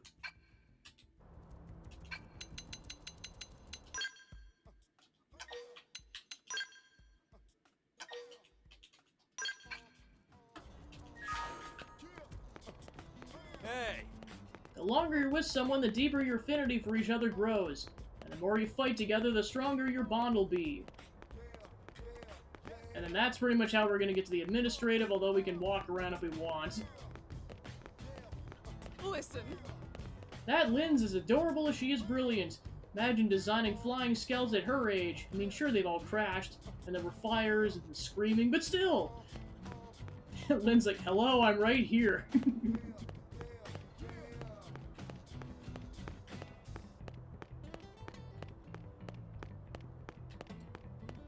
So yeah, this is the industrial district. It's kind of where they build a bunch of crap.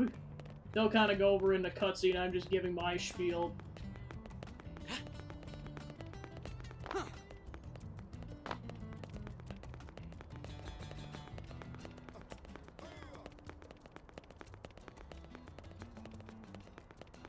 Hey!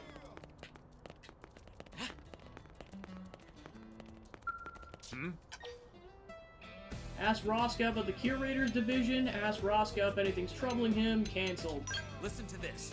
Even merely maintaining our current front lines requires ludicrous amounts of money and materials. It was difficult enough on Earth, but supporting a military on a planet like this requires resources on a whole other scale.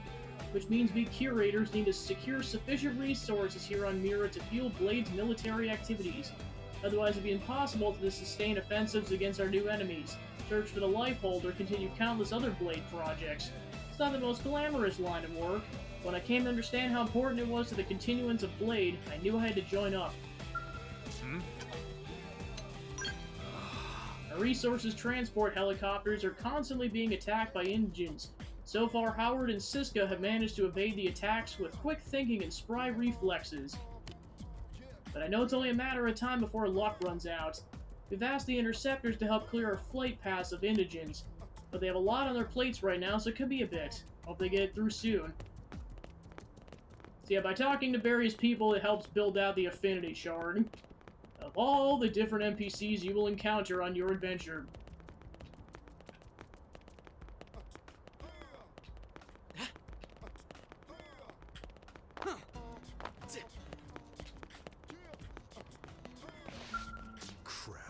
am I supposed to handle this by myself? Oh, don't mind me. Go ahead to the Blade Barracks. There's a transport pilot just down the way. Ask him, and he'll take you to the administrative district. Sorry, Doug. Yeah, and of course they're only gonna let us explore so much, because then they're gonna explain basically the lore of what's going on in the city. Okay, so yeah, we can't leave this area for now.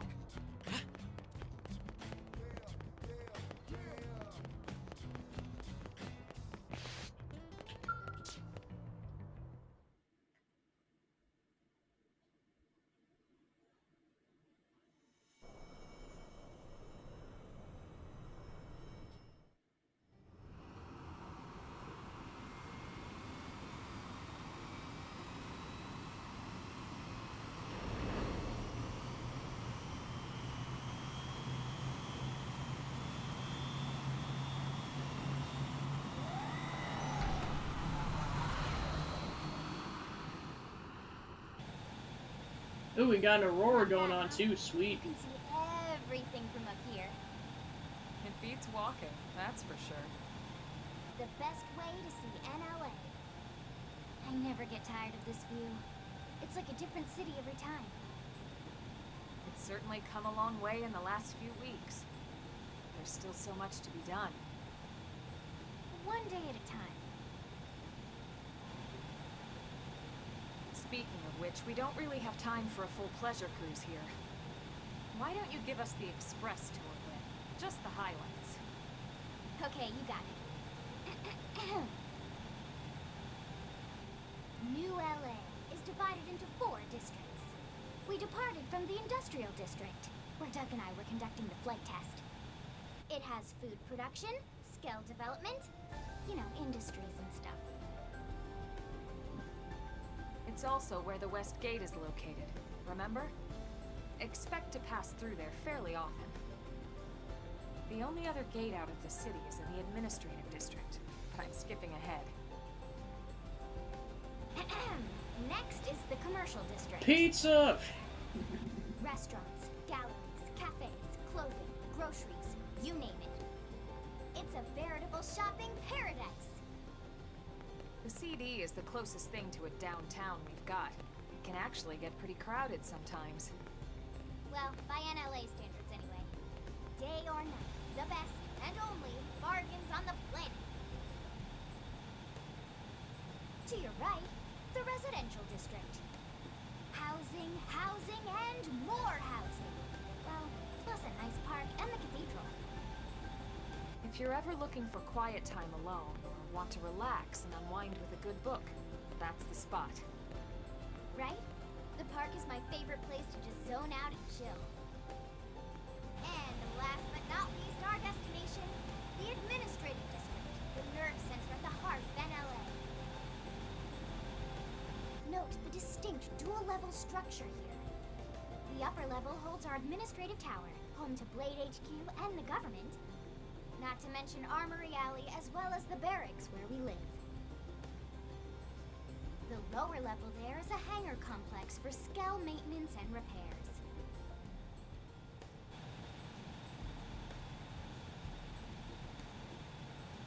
And this concludes our tour. We will be landing shortly. Thanks, Lynn. We'll save the rest of orientation for once we're back at the barracks.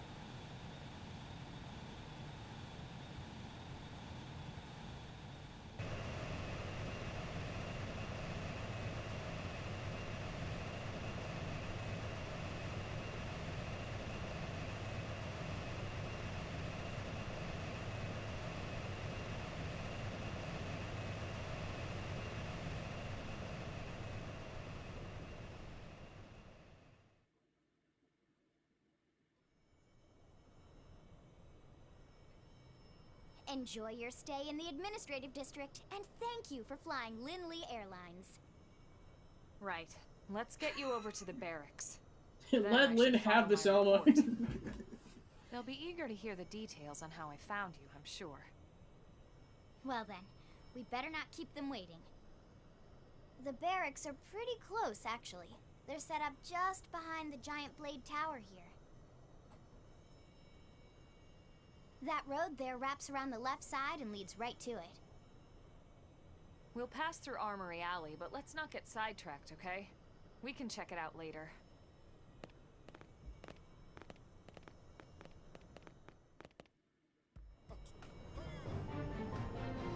Administrative District.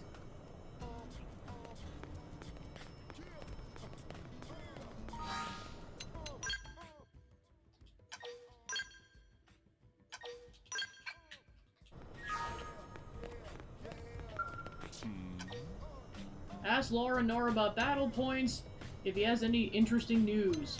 Oh my, is this the new guy turning into little old me for help? You're making me blush. Well, you bet I'll teach you. I'll teach you everything you want to know. You earn battle points as your base level and class rank rise. You can spend those points to upgrade your skills and arts anytime you like. You can either upgrade your arts to learn devastating techniques or upgrade your skills to heighten your overall power. It's totally up to you. I wonder what sort of blade you're going to become. Such possibilities. Oh, you... Heard there was a stalled skell in the residential district, so I went to go see it for myself. And would you believe it? A real looker of a blade was standing right beside it. He was just my type. So I wonder if I could get Phantom to coincidentally assign us both to the same mission.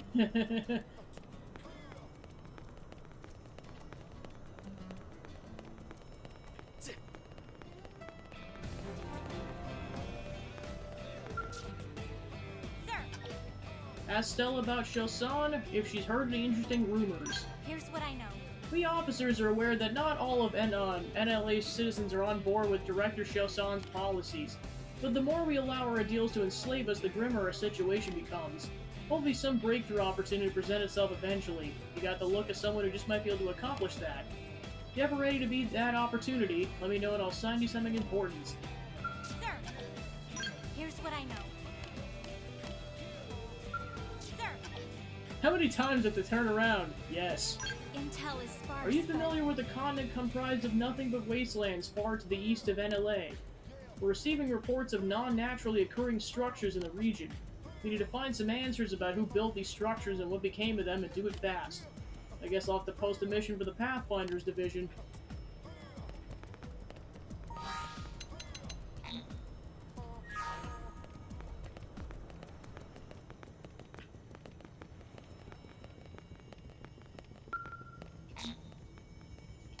Alright, so then there's field skills you learn eventually, so some containers like this you can't open right off the bat.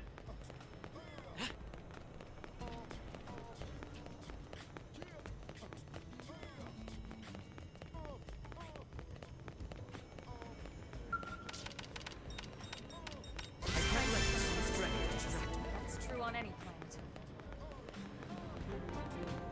Armory Alley, so this is where you go to basically buy all the stuff you need for your adventure.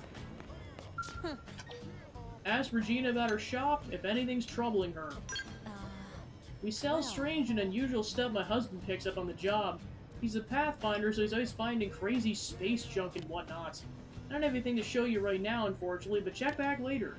He should be back in a little while with a new hull that'll blow your battle socks clean off.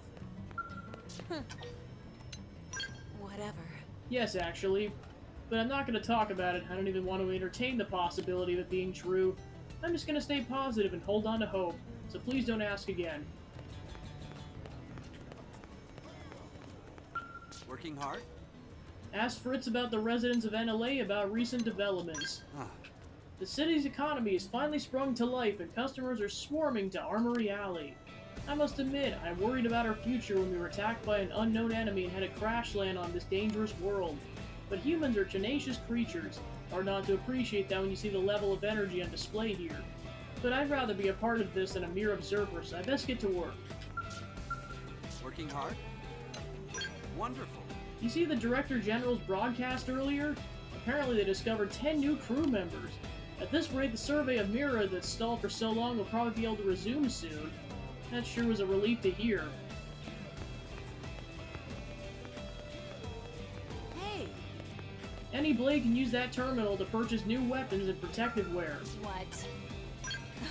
Well... After the horrible fate that befell Earth, some humans have come to resent all xenoforms.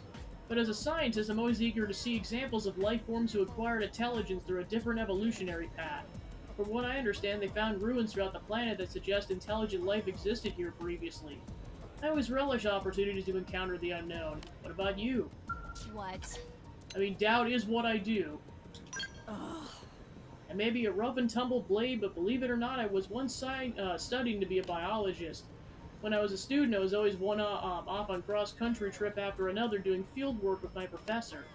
We traversed jungles and deserts hunting for rare animals and fossils, and we'd find when we jump up and down with glee like children.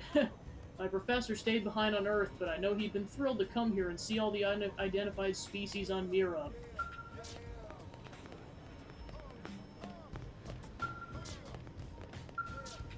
Yeah, once you're officially a blade, you can actually start utilizing that stuff.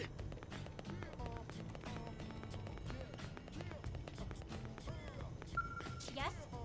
Oh, have you come to see the town helper? I'm sorry, what? You don't know who the town helper is? It's me, silly. I'm a mediator, but I started dabbling on the side. I teach weapon skills, offer equipment tips, deliver lost items, give life advice. Folks just started calling me the town helper. Kinda like it, to be honest.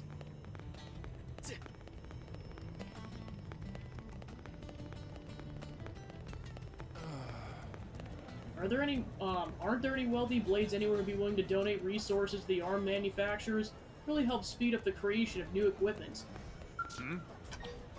Ask Taller about this building and if anything's troubling him. This is where the arms manufacturers are based. There's buildings for all the companies that are involved in the research, development, and sale of weapons and armor for Blade. Ah, but you're not a Blade yourself, are you? Forgive me, I assume you were officially registered by the way you were armed. My professional duties including recruiting Blades for Muranium gathering missions. Unfortunately, I've had few interested parties, as most Blades are busy installing data probes, battling tyrants, and performing other vital duties. But if you find yourself with Muranium to spare, might I invite you to accept one of our assignments for mission control?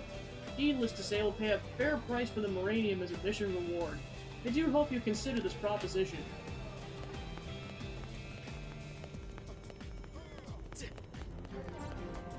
Division Drive. Well... Shouldn't you all strive to be as passionate about fulfilling your duties as Justin? Ask Walter to tell him about himself and if anything's troubling him. Oh. Ah, yes, Taminos, isn't it? Don't be surprised, it's quite obvious. Providing guidance to new Blades is one of my duties, so Elmo's report made it straight to my desk. Might I give you one piece of advice? Do what you must to survive. Attack your foes from back or side, but never head on. Call it cowardice if you like, it's still quite preferable to being dead. I believe the most important asset of a Blade is the judgment to calmly assess any situation, no matter how dire it may appear to be. That said, a girl named Mia who possesses not a single shred of that judgment has just applied for a transfer to Blade. I'm not enthusiastic about her prospects. She has pluck, true, but pluck without judgment's a recipe for an early and needless death. I just saw her out behind Division Drive. She seemed to be thinking quite deeply about something. Whatever she's plotting, I'm sure it's not good.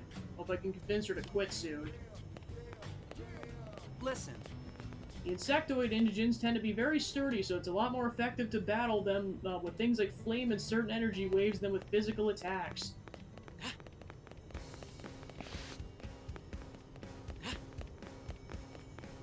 Listen. Really? So where are you from? I immigrated from Russia before the calamity struck Earth.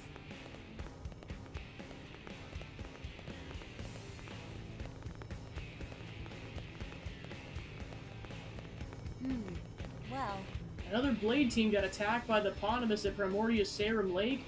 Someone needs to put that thing down. So yeah, those people will actually give you like more vital information that sometimes are critical for completing side quests or Really? the like. Listen.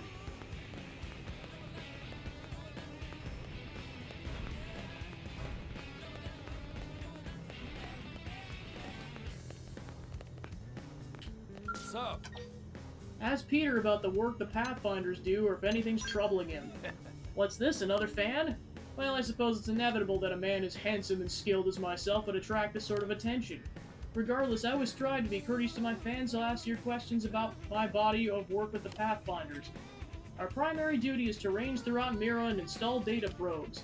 After all, without our efforts to expand Frontier Nav with these probes, Blade would be hard-pressed to make any progress in their survey of the planets. And so as Frontier Nav expands, missions that were not previously available became possible to pursue. That sets the stage for completing important objectives such as seeking out possible locations of parts of the light bulb. It's a grueling and dangerous job, but for the sake of humanity's future, pursue it I must. So, That idiot Bates has installed his data probe in the wrong place yet again, and so it falls upon me to get it out of there and correct his mistake. Oh, I tire of dealing with rank amateurs. This will be quite the expedition, and I hope I might find unexplored territories and scenic viewpoints along the way, giving me chances to toast the majesty of nature. I pray you also make time to relax during your missions. There's no need to exhaust yourself out there. Aren't you? Ask Rowley about Mira or about recent developments. Mira is a huge world, and we still know next to nothing about it. Our base at NLA is well established, but we're now in the same position as our ancestors who landed at Plymouth Rock with a whole new world to explore. And to achieve that goal, we need to install data probes throughout Mira. Do you already hear about Frontier Nav from Defense Secretary Nagi? If you haven't, you should go ask him. I think he's waiting for you at the Blade Barracks.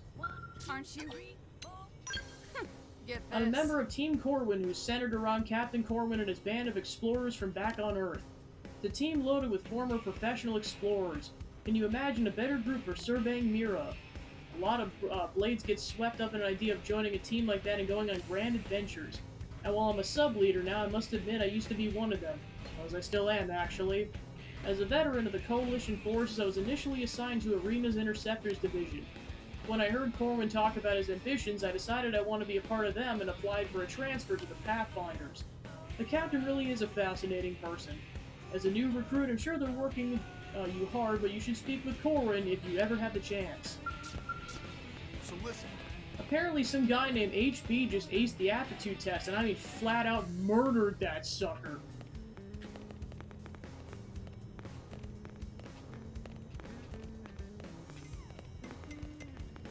Oh, Ask Red about collectibles and if anything's troubling here's her. the deal. Have you ever picked up any of the fruits or flowers that grow in Mira? Some of these collectibles were named by the first Blades who discovered them. I myself found a brilliant white feather once and gave it the name of Queen's Rapture. It's quite the thrilling experience. Hope my dear friend Fina can experience that incredible feeling one day. Oh. Well, Our team will be heading out on an expedition shortly. We'll set up camp to use as a hub for long-term survey of the area, as well as extermination of dangerous indigents. But I have no idea how I'm going to maintain proper hygiene out there. Perhaps I can convince my loyal manservant Aldebert and his assistant Dirk to install a shower.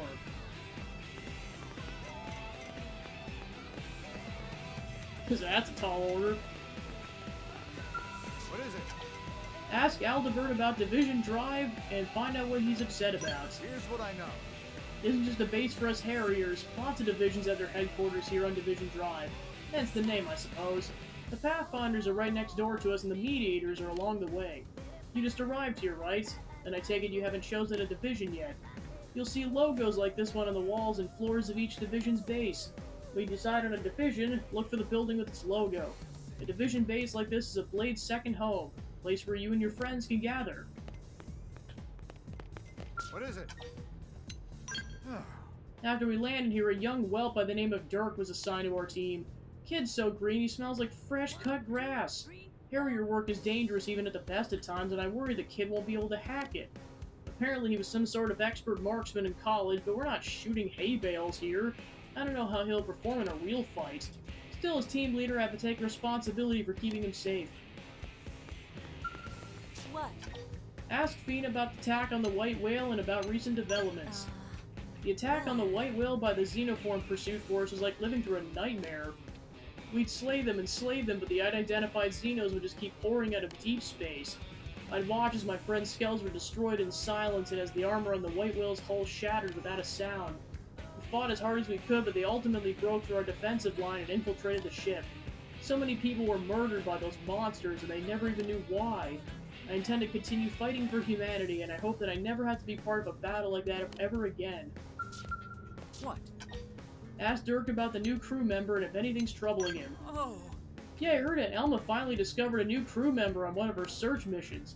Wonder what happened to that survivor. Guess he probably became a Blade? Maybe I'd run into him one day. Be great if we hit it off. The rest of my team is all seasoned veterans, so it'd be nice to have a chance to talk with a fellow new recruit. Not that I'm complaining, mind you. Experienced blades like Fina have a lot of great advice to throw my way. What? Great. I gotta admit, I have a terrible sense of direction. I'm always getting lost on bounty missions. Aldebert, that's the leader of my team, Team Jagger, gave me a good piece of advice. He said when you get lost, look for the trail. Following the footprints of one who came before is a sure path to finding your way home. Yeah, that Aldebert's a real impressive guy. Problem is that I was following the trail back to NLA, I ended up all the way out west in Noctilum. Caused a lot of trouble for my team. Again. There has to be a better way to stay on track. What? Oh yeah, have you Have you ever fought the tyrant they call Eckert the Indestructible who lurks on the high ground of the Grieving Plains? I guess we Harriers can boast that we were able to face down a creature like that and live to tell the tale. But in truth, we were no match for the beast. We had 4 skells concentrating fire on it and the thing barely flinched. After it destroyed Brett's skell, our leader, Aldebert, ordered a full retreat. Of all the planets to land on, why'd it have to be this one? Still, I guess I should be grateful that at least my friend Brett wasn't wounded at the incident.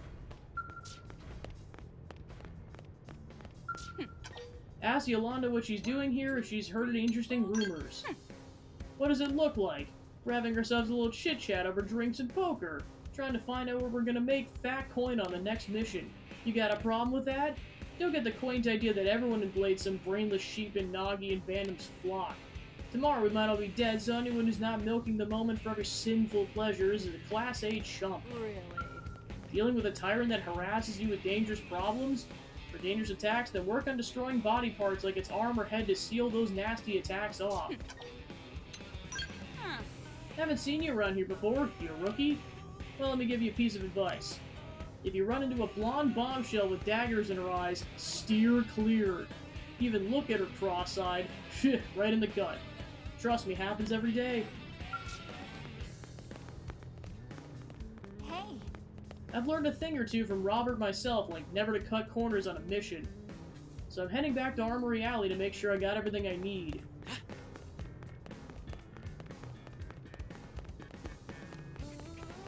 Just speaking from Blade. So what if it's a tyrant? I don't want to hear your excuses. You're supposed to be Harriers, for hell's sake. Yeah, and some NPCs we can't talk to until after we've gone to the barracks. It's cool to hear the characters, talk and everything, because, like, you get some insight on them before you get to their side quests later on. So we still don't have a time frame on fixing the patrol skill? It's a little more than decoration if all I can do is stand there.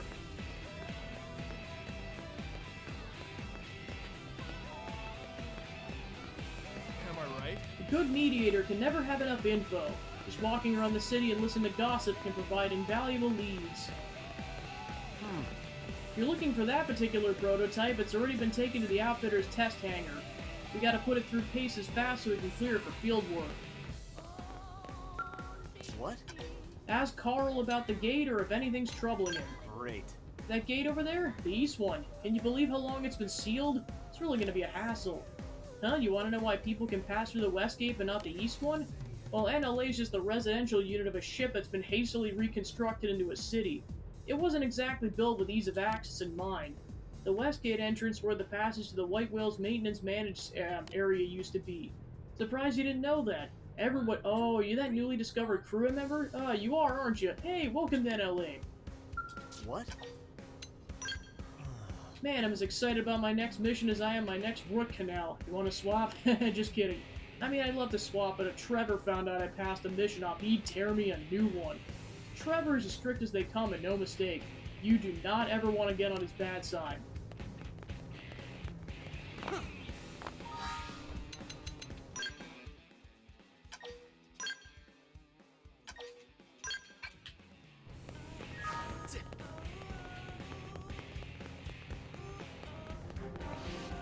Blade Concourse. You have a Skell license, you can buy a Skell from the shop terminal in Armory Alley. Man, I love living in the future. Alright, this is where you can recruit Blades, which they'll explain that later.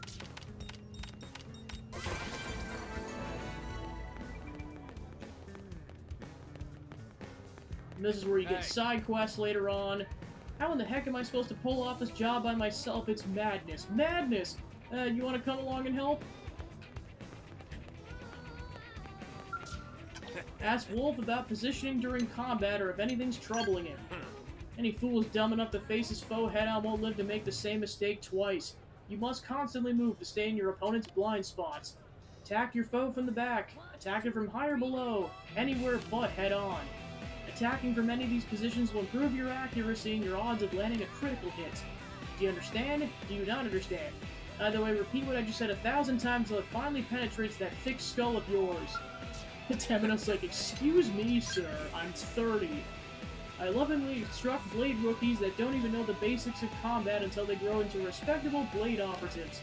But recently, a number of cowards have failed to withstand my love and fled the training sessions. But you look like a type that could take it. If you decide to join Blade, you can come and ask me anything. I'll take the fundamentals of combat to beat them right into you.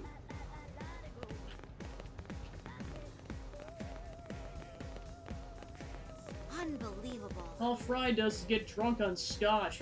He's an embarrassment to interceptors everywhere. Yes. From here, I can gaze out at Arena and the base over there whenever I like. I'm the luckiest man in Blade. You know I can just push you off this. Please don't! Besides, it's not like it'll do anything. I don't take fall damage. Yeah, but it'll be amusing.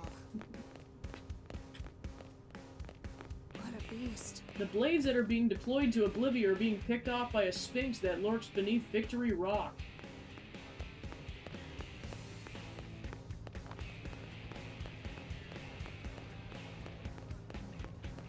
What's wrong? Ask Trevor about the purpose of Blade or if anything's troubling him. The members of each division have their own responsibilities, but mine's primarily guard duty. Lately, there's been reports of dangerous indigents appearing near the entrance to the city. That's why we sealed the gates and taken a defensive position. We tighten our guard to the extent that there's absolutely no chance of an indigent infiltrating the city. But now I hear Elma's and some new guy already slaughtered the Grex pack that prowled outside the west gate. So I guess we ought to thank Team Elma for their successful counteroffensive. What's wrong? This sucks. Carl's pathetic. I put him on indigent control duty, he hasn't killed a single one. If I didn't have so many damn duties of my own, I'd march right up to him and spank him like the insolent child that he is. Hey, if you're headed that way, can you give Carl a message for me? He'll be the one loitering out in front of the arms manufacturer building. Tell him to put his head out and get his goddamn work done before Trevor has to stick a boot so far up his ass he'll take shoe polish for a month. Yeah, Carl wasn't kidding. Hey. Ask Marcus about Team Arena's fighting style or if anything's trouble again. Check this out. Before we engage in a big bounty mission, the whole team always huddles around Arena and looks up our target in the enemy index. Once we worked out a plan of attack, we head out and engage the foe. You can use your Blade-issued comm device to pull up info on any foe you previously fought. The battles here can get tough, so be sure to put your enemy index to good use, alright? I hate to lose you out there. Hey. Damn it. There's some pathetic Blade guy who keeps giving Arena a hard time. He's probably just doing it because he likes her, honestly. Still, it's no excuse to pull her hair like some grade school crush. Man up and ask her out for a drink or something. What? You need money? They get serious about completing missions. You can also search out collectibles or just defeat enemies and see what you can salvage. Hey. Yes? Ask Eleanor about this place or about recent developments. This is mission control. As a Blade you can— Oh, I see you haven't yet registered as a Blade, Temenos. Well, if you do register and join a division, you'll be able to accept missions right here. I understand that you haven't decided what role you wish to play in NLA, and that's fine. But I believe you make a splendid Blade. Trust me, I've seen off countless Blades standing right here. I know talent when I see it. Yes? My name's Eleanor, and I serve as Blade's receptionist. If you have any questions about your assignments, feel free to ask me about them. If there's anything I can do to help, hope you'll let me be of service. Now go do your best, Temenos. I expect great things from you.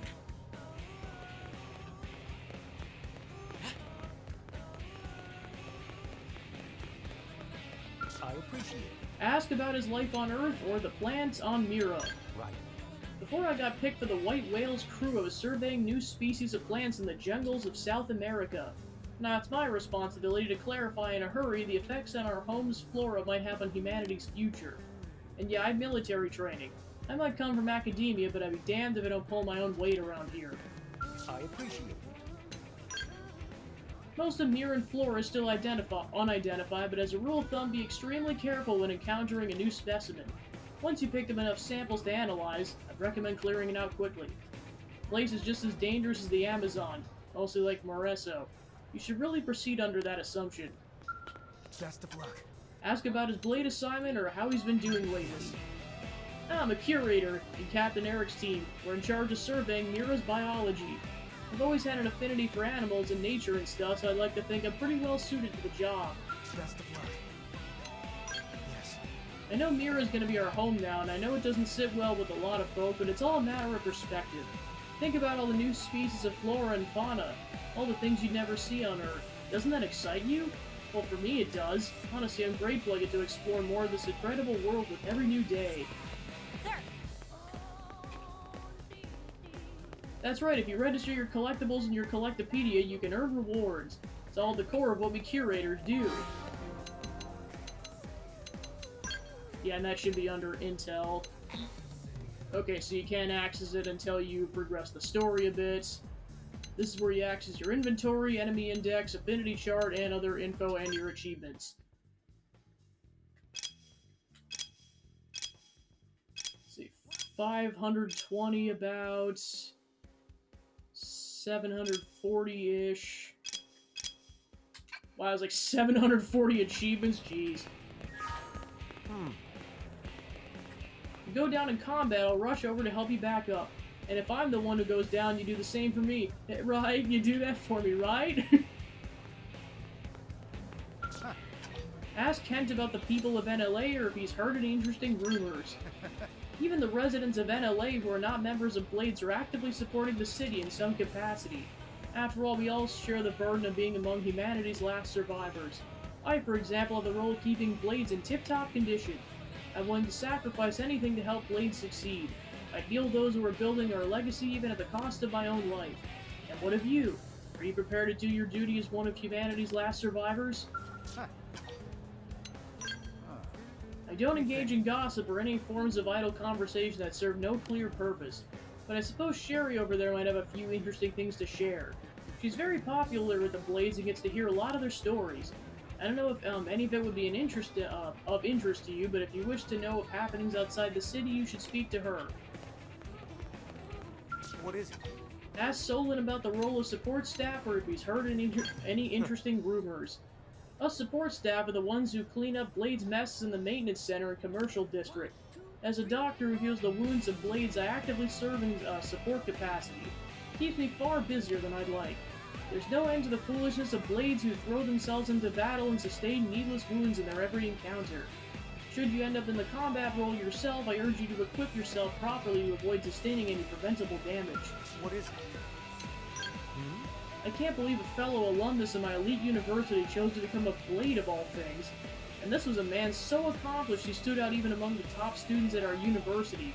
He could have been a politician or a CEO, but instead he chooses to put his precious life at risk with one dangerous mission after another. I can't even begin to comprehend what he's thinking. How's it going? Ask Sherry about the weather in Primordial or if she's heard any interesting wonderful. rumors. The weather on Mira changes abruptly and often. They say it's as fickle as a young lover's heart. Oftentimes, you'd head out a bright, clear morning and end up soaked from thunderstorms by noon.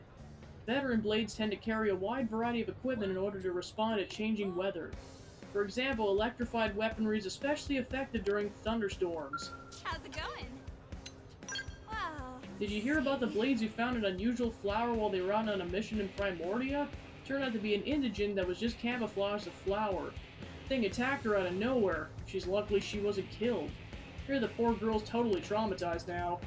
Even the get well flowers she's received have left her screaming and shaking like a leaf, poor thing.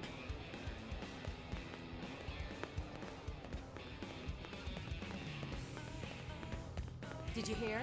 Looks like the team that got wiped out in Oblivia tried to send a bunch of SOS calls, but none of them got through because of the electromagnetic storms. Yeah? Ask Priscilla about the provisional government or if anything's troubling her. The provisional governments are a system of self-governance headed by Director General Chosan. Don't tell me you thought that Blade was running this whole city by itself. Blade handles the fighting, but the provisional government manages the city. It's a very clear division of duties. Yeah? Well... Mediators protect the city and also serve police-like functions within it. But there's some problems they can't resolve without further help. That said, I simply don't have the manpower to resolve some of the more minor grievances that are brought to me. It'd be nice if there were good Samaritans available who'd be willing to make the effort to solve those sort of problems. Ask Kirsty about Defense Secretary Nagi or if anything's troubling her. Okay, listen carefully. Defense Secretary Nagi's in charge of military affairs. He in turn oversees Commander Vanham, who serves as our operational leader. Mostly a political position as I understand it. Normally someone in such a lofty position wouldn't have contact with the boots on the ground, but Secretary Nagi always insists he's just another citizen of NLA and strolls through the city without an entourage. He's a very impressive leader. Why, are you offering to help? Because with the amount of work on my plate, I wouldn't turn you down. But if you don't even know the basics of operating one of those, I don't know how much help you could be. Well, you should ask Elma to walk you through it. After that, we can talk. Once you know what you're doing, come back and talk to me, alright? I see. You're assigned to gather anhydrous radiators and heat-proof indox pipes? Yes, sir, I believe you can find all you need here in Primordia, sir.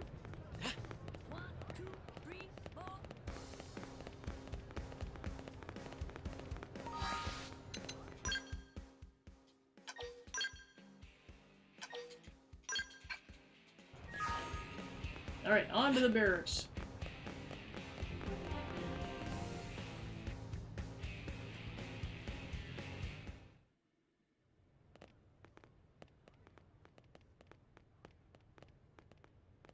And here we are, the Blade Barracks. Consider yourself our guest until we finish getting you registered. Feel free to come and go as you please. Ask about registration, frown, and say nothing. Man, what's his registration like? I think I can answer that one. So, you must be the latest rescue. Secretary Nagi!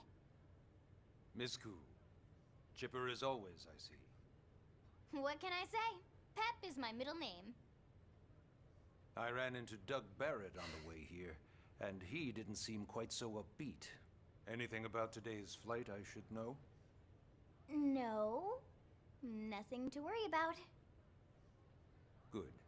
Be sure it stays that way. More importantly, Elma, you found another one. Excellent work out there. Just doing my job, Mr. Secretary. Now, as for officially registering our new citizen here... Why don't we talk inside? There's a lot of ground to cover. It could take some time. Ah yes, of course. Forgive me. You must be weary from the stasis and your journey back to us. Please, after you. I'll put on some tea. Time for the briefing, aka the lore dump.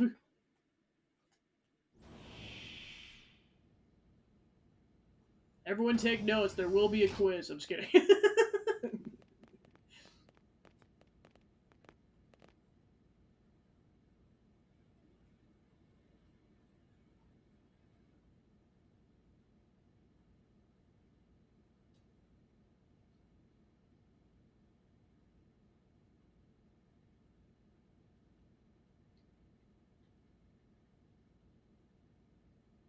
Allow me to formally introduce myself. My name is Kentaro Nagi. You may remember me as Captain of the White Whale, but now I serve as Secretary of Defense here for New LA. The provisional government has charged me with keeping the peace, so all military and police matters fall under my jurisdiction. He's also my superior officer. And he'd be an excellent person to talk to when you're ready to start looking for work. What about a job right here with Blade? He seems capable. Let's give it a little more time. At least until he knows enough to be able to make an informed decision. He seems to be suffering from some form of memory loss. Memory loss. From the stasis? He could barely remember his name, and nothing at all about what happened to Earth or the White Whale. I see. Though, come to think of it, the entire lot of us have only been on this planet for what, 2 months? It shouldn't take very long to get caught up. My thoughts exactly. Well then, where should we begin? Alright, so you can ask him how we ended up on Mira, ask him for more information about Blade, and ask him about registration. It started at the end, 2 years ago. The end of Earth. The casualty of a battle between two hyper-advanced alien civilizations. Their technology and weapons were beyond our comprehension. We were like infants, naked, powerless. The Earth was reduced to ash and blown away.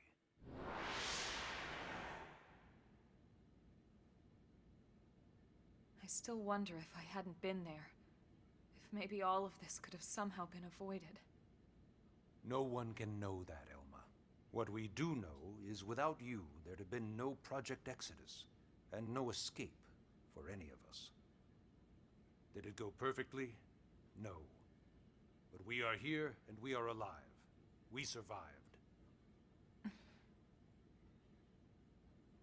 So yes, Project Exodus.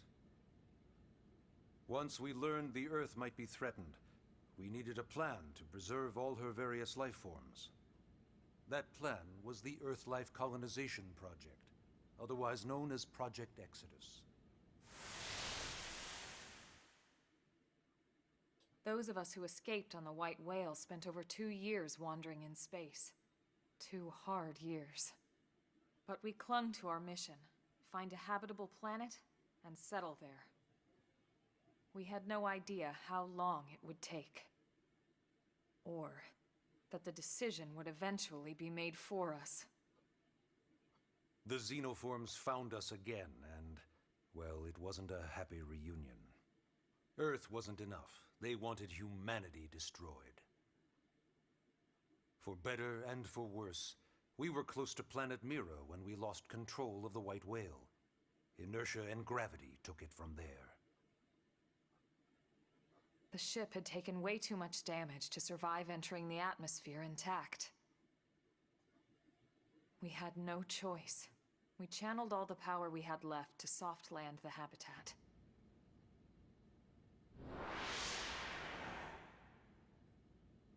Once the dust cleared, we set to work transforming it into its current state.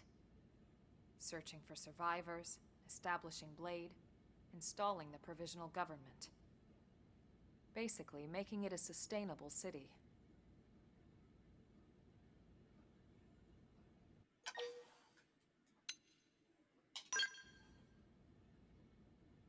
Blade is an acronym. Builders of a legacy after the destruction of Earth. Quite fitting, I think. It's a relatively new organization. Up there in space, we had plenty of provisions, and a crew trained to handle the limited amount of situations we might encounter in our travels. But of course, all that changed after we lost most of our ship and came crashing down here on Mira. We needed food, water, search and rescue teams, surveyors, police. The list goes on and on. It was too much for the provisional government to manage on its own, so Blade was born. The idea was to have one central organization with different disciplines to fill these various roles. Its core was pulled from the Coalition military, so it's mostly former soldiers. But fighting isn't our most important duty.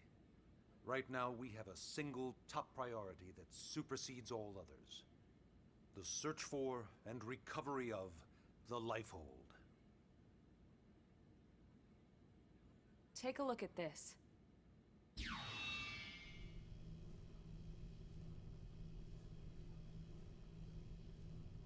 The White Whale was designed to carry an exceedingly large number of passengers, all of them held in stasis. All housed in a structure called the Lifehold. This is a complete schematic of that facility.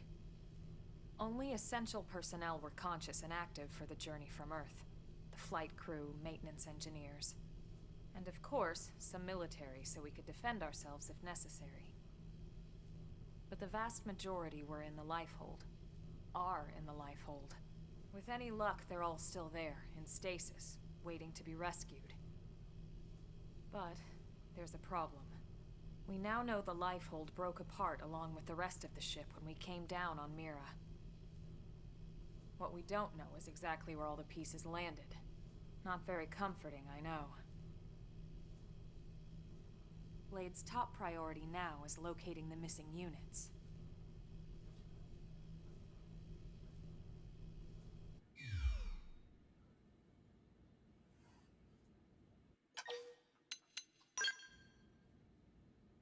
Ah, yes. All citizens of NLA are required to register their name, age, and occupation. We also ask you report any personal assets and take a short survey regarding your current state of health. All purely as a precaution. I'm sure you understand. As the caretakers of humanity's survival, we all have certain responsibilities. And hey, it's not all bad. Registering gets you access to all kinds of public services. In any case, I'm sure this is all a lot to digest. You'll be wanting some time. Ms. Koo, even I'm tired of hearing myself say, why don't you take our guest out for some air? Perhaps a tour of the administrative district. Yes, sir. Come on, we'll keep this briefing brief. Chapter 1. Take a guided tour of the Blade Administrative District with Lynn and Elma and learn more about life as a member of Blade. You get 20 experience and 5,000 reward money. Leave the barracks.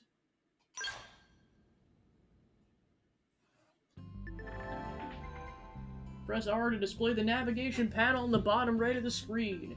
This will show the objectives of your current track missions, etc. Track missions from main menu missions. You can press the D-pad to toggle the navigation's panel category. Categories are unlocked as you advance the main story. Blade Barracks.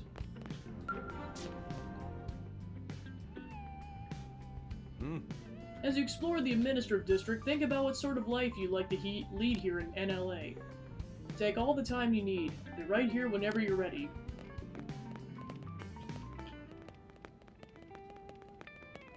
So yeah, eventually when you can access the online functions and to basically gather resources and such, which I'll go over later, this is where that's at. Because the online mode's back, because of course they disabled that when they took the Wii U stuff offline for that version. We're back! And then eventually you get a chance to use those robots, which are called skells, and then your skells will be here for each of your party members.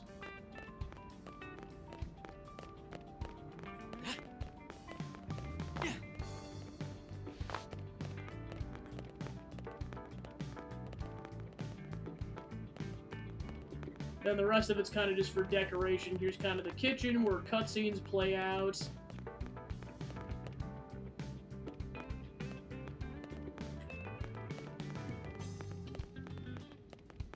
Then you can display trophies you get as your story progresses, and then this is where you can change time inside of the barracks. Holographic figures can be displayed in a gallery within the Blade Barracks. You can obtain them as rewards for certain missions or salvage them from certain enemies.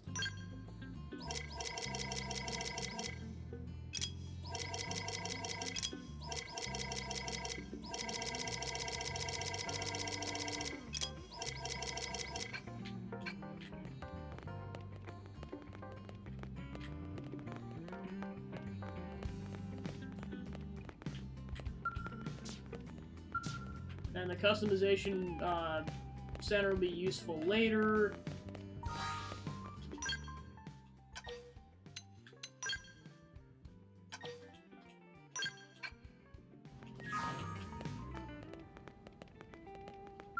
Outside we go.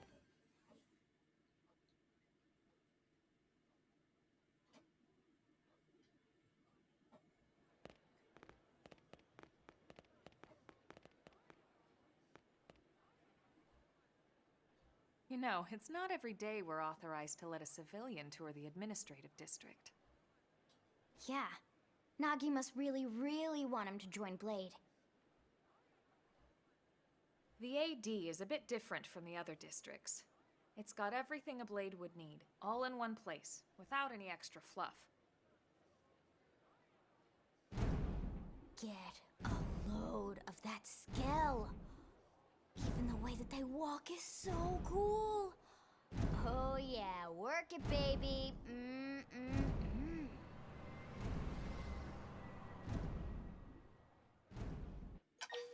Ask what a skell is, geek out, gaze longingly at the skell. Now this guy gets it. Aren't they just the Whoa. coolest? Just everything about them. The lasers, the force fields, the bipedal and vehicular transformations. You ever have that dream where you're inside one and it's just transforming over and over and over? Yeah, you know what I'm talking about. Actually, I don't normally show this to people, but I've been working on some Skell fanfiction. Hold on, I'll just pull it up here 1 sec. Lynn? Oh, She's like, darn it. right. Sorry. But I worked hard on this Originally, Skells were fanfiction. developed as a defensive measure to counter potential alien threats. It wasn't enough to save Earth, though. We were outnumbered and outgunned.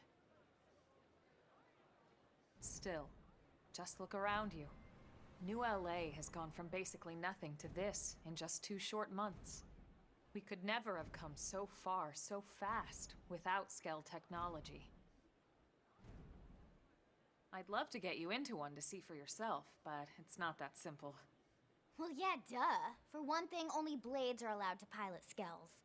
And even then, you need a license. These aren't toys we're talking about. They're complex machines with powerful weapons. And they're a precious resource. We only have so many of them to go around. So yes, as you might imagine, the certification process is a fairly rigorous one. I'm sure you're thinking, where do I sign up for the test? But it's not that simple. They choose you, not the other way around. You can't just walk in the front door and volunteer. There is some criteria. The details are largely hidden, but basically, HQ only allows the cream of the crop to take the test. Blades who go above and beyond in their duties, and for the people of New LA in general. So what do you say? If you become a Blade and work hard, I'm sure it'll only be a matter of time before they tap you on the shoulder.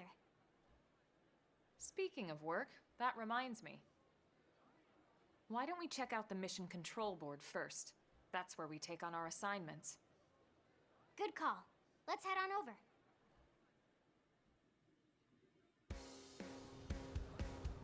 Yeah, trust me, it's worth it, but you don't get access to Skells until, like, roughly halfway through the main campaign.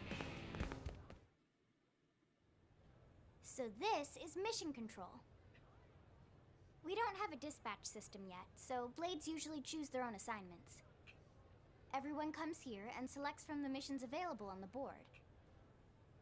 And it's not just official Blade tasks. Anyone with a request is free to post here. Businesses, citizens, whoever. Yeah, it's basically how anything gets done in New LA, so the board is constantly updating. Just about every Blade will stop by here at some point in their shift. It's like our second home. You'll always find a number of Blades around here, blowing off steam or browsing mission control for their next assignment. Whenever I get freed up, I'll stop here first thing to check for any missions I might be suited for. Likewise. And if the assignment seems too tough to handle solo, that's what the Scout Console is for. We should show you that next. Hey, who's giving this tour anyway? We also have the Scout Console, if the assignment seems too tough to handle solo. And Elma just said that, didn't she? Hey.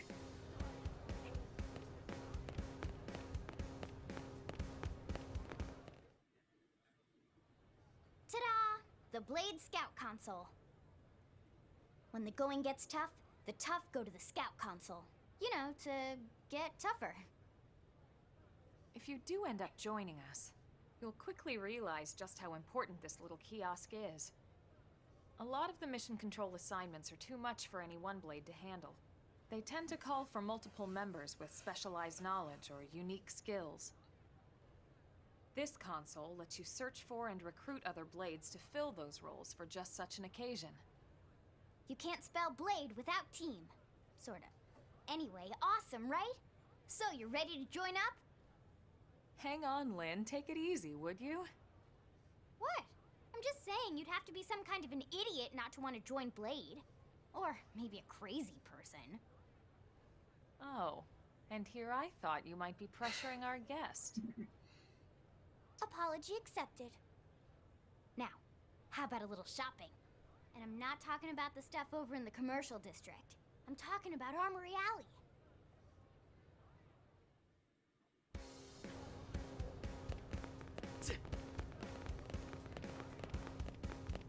Hey.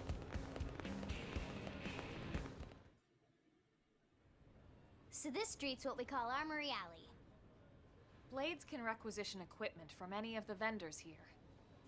I won't lie, most Blade members face danger on a daily basis. Having the latest gear isn't about impressing your friends. It's a matter of survival. True enough. And that goes not only for your personal armor and weapons, what we call ground gear, but for skell equipment as well. You can even buy whole skells. Can you imagine owning your own skell? Huh? Oh, right, the tour. I think all that's left is the heart of Blade itself. Blade Tower.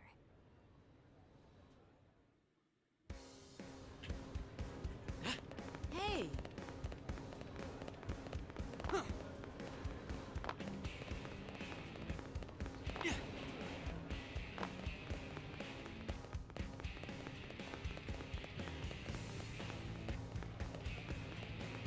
Listen.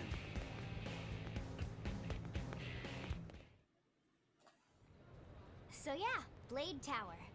When we come here, it's usually to stop by Blade HQ. The higher-ups, like Secretary Nagi and Commander Vandam, will spend most of their day here. The government leaders, too. They're based in the tower. Guys like our new Director General Maurice Chosan, for example. Blades sometimes report to the leadership here after we finish key assignments. You'll want to remember this place. And that about does it for our tour. So, what do you think? Pretty amazing setup, right? You can't wait to join Blade, right? Okay, Lynn, seriously, that's enough. We're not here to make a sales pitch. We just want you to have all the facts so you can make an informed decision to join us, or not. Now that you've seen where and how we work, hopefully it made a good impression, but your decision will be just that, your decision. In any case, let's head back to the barracks. Secretary Nagi will be waiting. Story mission complete. You received a guided tour of the Administrative District and learned more about life as a Blade. Just woken up, so you must be feeling pretty hazy. If you're confused about anything, you can check the tips. Bet you'll find some info that will be relevant to your situation. Treat them as your basic textbook for surviving on Mira.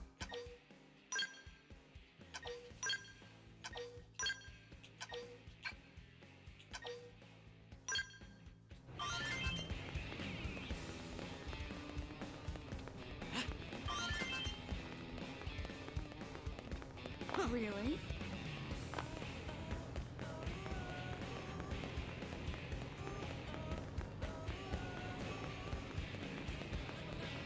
Am I right?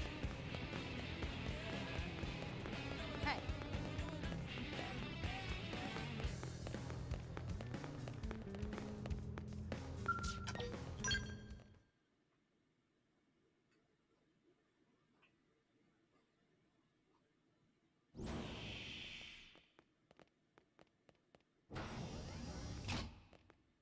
Honey, we're home.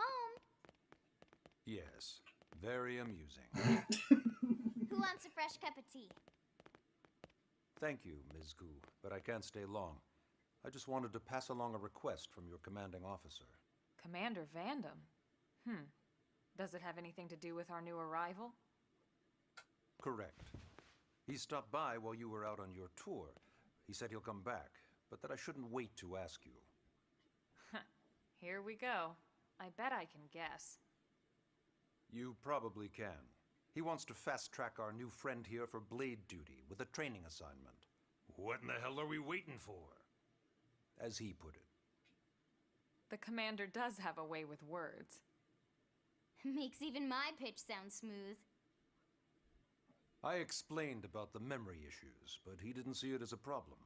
And to be honest, given our current need for blade recruits, I can't say I entirely disagree.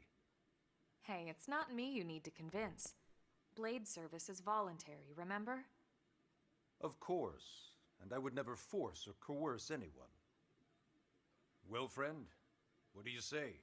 Can we count on you to do your part? Accept or refuse. Look into Nagi's eyes and nod firmly. Shrug your shoulders and shake your head. Yeah, I gotta find the sacred flame. I'll see you guys later. Ms. Koo, how much do you know about life pods? Life pods? You mean like from the white whale? Yes, those life pods. Like the one Elma, a blade, rescued our friend here from. Emphasis on the word rescued. Because if you aren't released, you just sit there frozen in stasis. Forever. So did you have an engineering question about life pods? Or is this all part of the guilt trip? I'm sure I have no idea what you're talking about. Now, what'll it be, friend? I really gotta go find the sacred flame, though. Now, you wouldn't want to refuse the people who saved your life, would you, friend?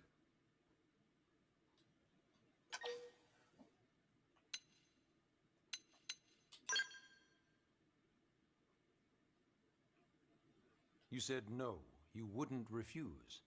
That's a yes, right?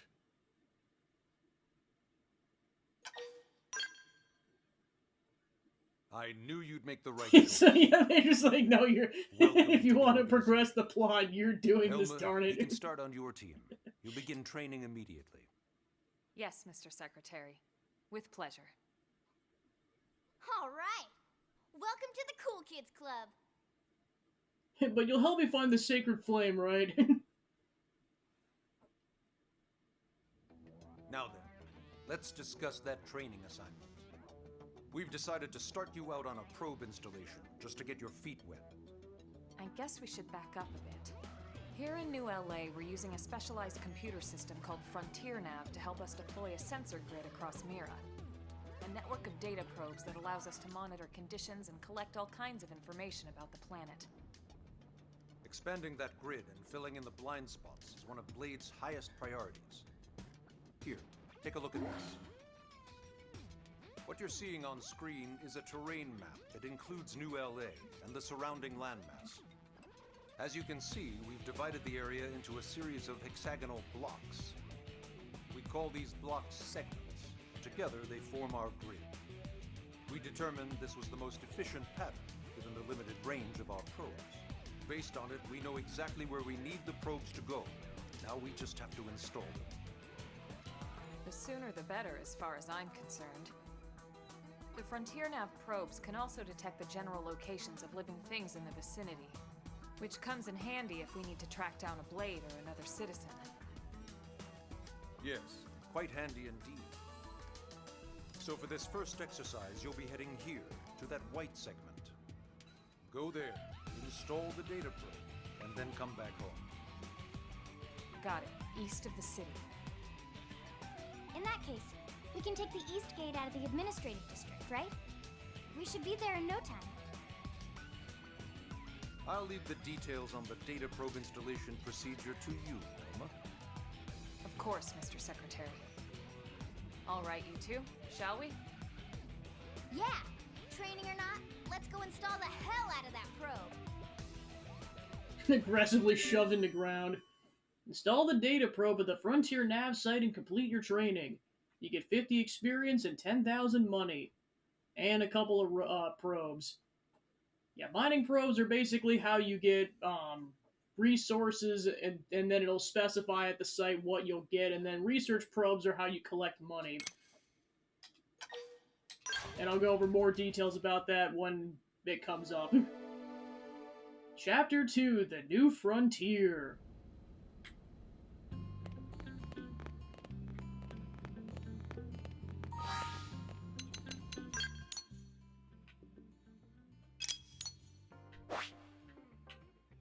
Alright, so now the map's available, and then this tells you where you can warp to once that becomes relevant.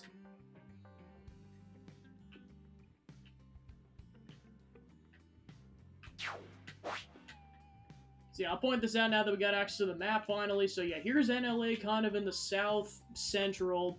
You got Primordia off to the south here, which is the continent it's connected to.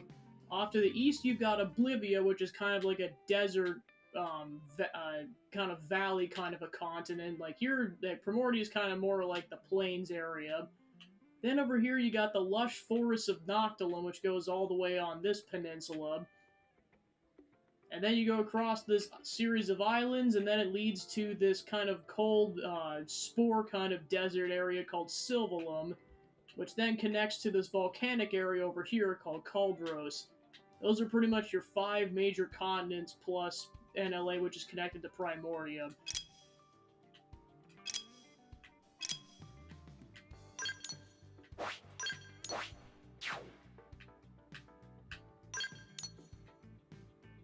Alright, then in terms of the city itself, here's the residential district, here's the administrative district, the commercial district, and the industrial district, which, yeah, it actually looks like it breaks each segment off by color. That's cool.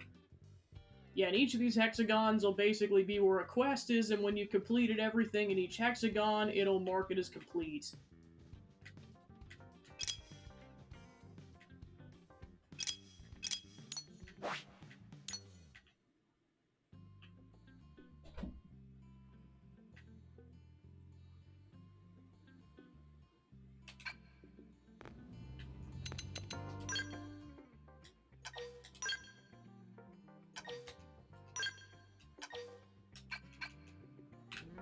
Alright. As Lynn put it, let's go install the hell out of that probe.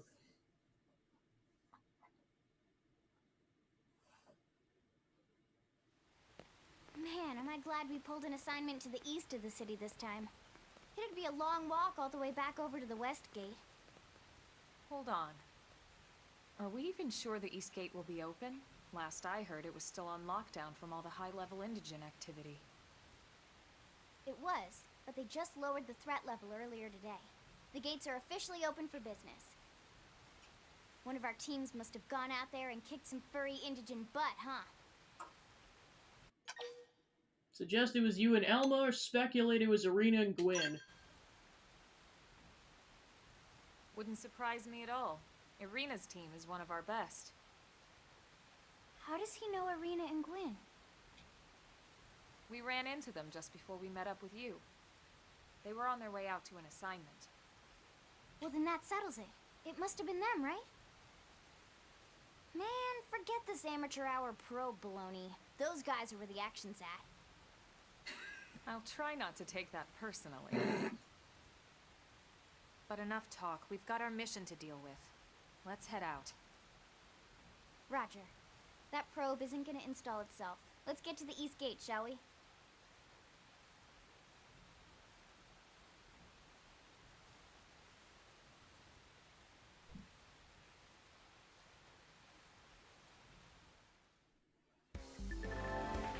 This is Eleanor, a Blade support lead, here to tell you the segment feature on your map is now available for use. Displayed on your handheld comm device and a useful tool with lots of info about Mira. Give it a look if you're unsure of where you are or what to do.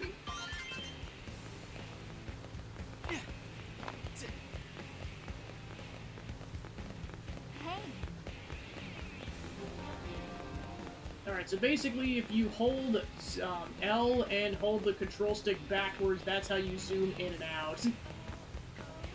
Whoa! Whoa! Whoa!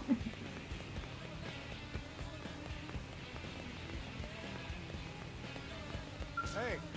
Ask Thomas about the indigents in Primordia or about recent developments. Why not get used to battling indigents by fighting some Ovis? This place is lousy with them after all. Unlike Rex's and other more ferocious indigents, Obus won't even attack unless you hit them first. Makes them useful as training dummies. Another piece of advice: don't mistakenly pick a fight with any of the dangerous creatures near Sarum Lake to the north. Numerous skilled interceptors have fallen to the indigents in that area. As noble a goal it is protecting the city, it's not worth risking your life like that. If you ever catch the eye of one of those indigents, just turn and run away. Hey. Apparently Nelson's team's gone missing. They had planned to install a number of data probes and come back straight to the city. What could have happened to them? I don't know what sort of foe they ran into, but let this be a lesson. You have to be careful when you're exploring. And it's raining. And now it's not.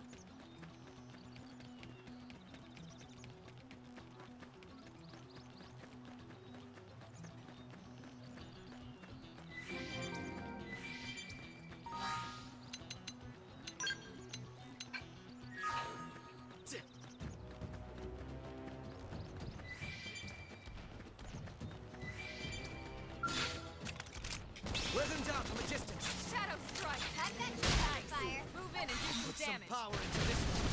Down you go. Yeah, now that we got a third party member, this will be comparatively a little easier. Side slash. Put some power into this one. Good. Now get in there. I'm off balance. Now, it's my turn. We're up against a big target. I'll Buff try to up push now. them back.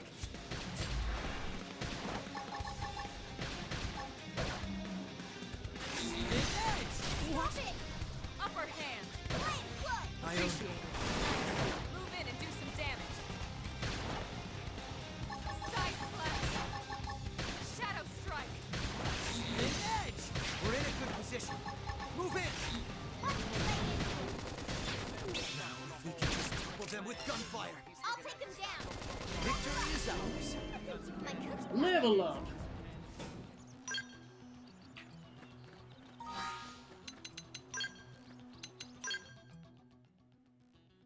Alright, so one more and then we'll be able to switch classes.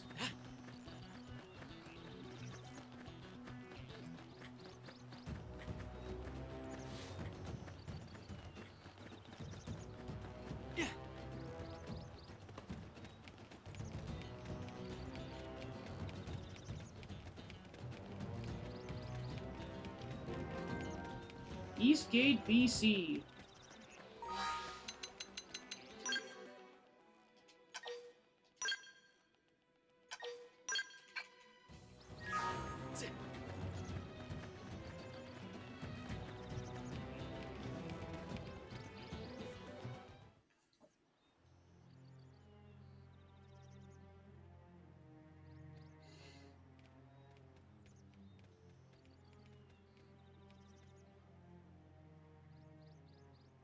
What the hell happened here? That's a lot of dead monkeys.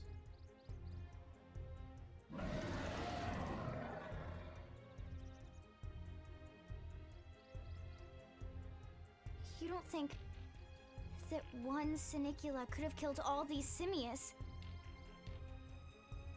Unless Unless... what? this is bad. What's bad? I don't follow you. That Sinicula. It's a tyrant. Huh? But it looks just like any other Sinicula. Think about it. Your typical simius is way higher up on the food chain than your typical Sinicula, right? Usually we'd find one simius standing over 3 or 4 Sinicula corpses. But here, the tables have been turned. And I don't see a single trace of any other indigents in the area. There's only one explanation. That Sinicula is a tyrant. Let me check the Blade Report database. If there's a tyrant this close to the city, someone must have run across it. Bingo. There was a Sinicula tyrant sighted not too long ago, but it was a couple of segments further out. It could have followed the blade that spotted it back towards New LA, or come here to feed, or who knows what. That's crazy. I can't believe there's a tyrant right on our doorstep and HQ isn't doing a thing about it. Well, don't forget why they sent us here in the first place. Frontier Nav's range is still limited. Oh, right. They couldn't track it if there's no local probe. They must have lost it when it went off the grid. Suggest killing the tyrant. Ask what a tyrant is. The tyrant designation is given to creatures that pose a special threat in one way or another. That doesn't always mean raw strength. Some tyrants will actually register as low rank when you find them out in the field and engage them in combat. But don't let that fool you. If a creature shows up as a tyrant, you can be sure it's got at least one nasty trait or ability to speak of. The system can't account for everything, though, so don't let your guard down, no matter what rank it assigns. Even some of Blade's very best teams have come back with serious injuries after running into a tyrant in the field. If they come back at all. Suggest the three of you can handle it. Say you just can't leave it so close to NLA. And we got it.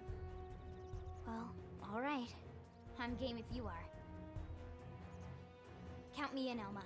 Let's do this. If we're gonna settle here on this planet, we're gonna have to get used to dealing with tyrants now and then. We can't just keep running forever, you know? Besides, I'd never forgive myself if someone else ended up getting hurt because we just left it here. Alright. Let's do it. But don't push it, okay? Either of you. If we can take it down, great, but if not, even just luring it away would be a moral victory. As long as we buy enough time to install the probe, we can use Frontier Nav to track it, or any other tyrant that comes this close to the city from now on. Just make sure you're ready before we attack. This will be tougher than anything else we've faced. Yeah, so basically tyrants are like the unique monsters of this game. They just decided to give it a different name. Engaging a tyrant is no small task. It's important to equip your best before charging in, so double check all weapons and gear. Oh, and make sure your arts are ready and leveled up, okay? It's the first step to becoming a combat master.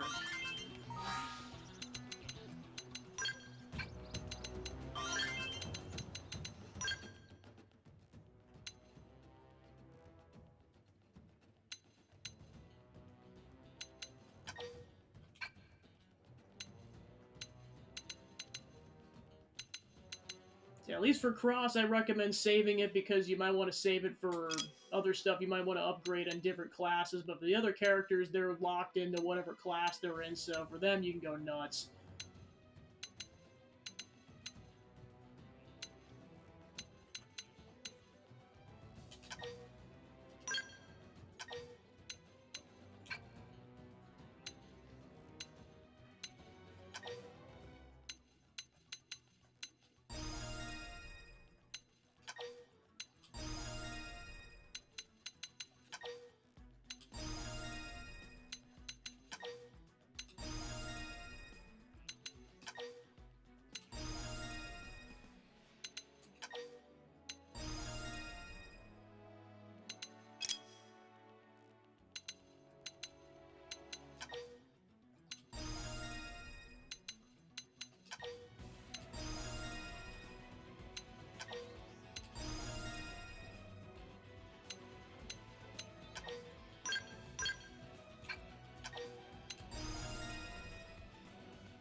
Alright, time to charge into battle. you name your attacks at particular parts of the enemies, reducing the appendage health gauge to 0 will destroy it. Okay, so yeah, this one officially explains this. Additionally, destroying appendages before defeating an enemy may yield additional rewards in the battle spoils. We've been spotted, and it's big. Fire Carnival! Shadow Strike! Edge! Side Slash! Assault hammer! Flicker! Flame grenade! Scream Edge! We're in a good position. Move in! Recuperate! Watch me lay in! Chrome armor! Upper hand! Edge! Shadow Strike! Slide! I owe you. Fire Carnival! Now! Melee attack! Early bird!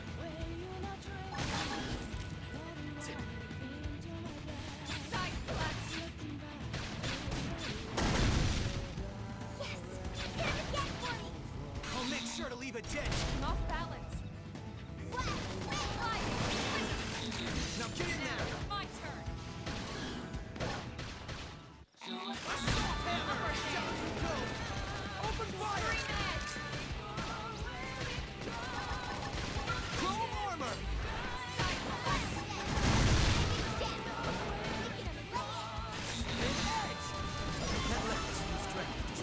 Yeah, that's why I level grinded slightly earlier, because that makes that fight less of a pain in the butt. We are awesome! Nice work, Lynn. You fought well. You did too. Yeah, we killed a giant Now let's bug. get down to business and install that data probe. If we stay here for long, there's no telling what other playmates might show up. This beam of light indicates a frontier nav site. It marks the ideal spot to bury the probe.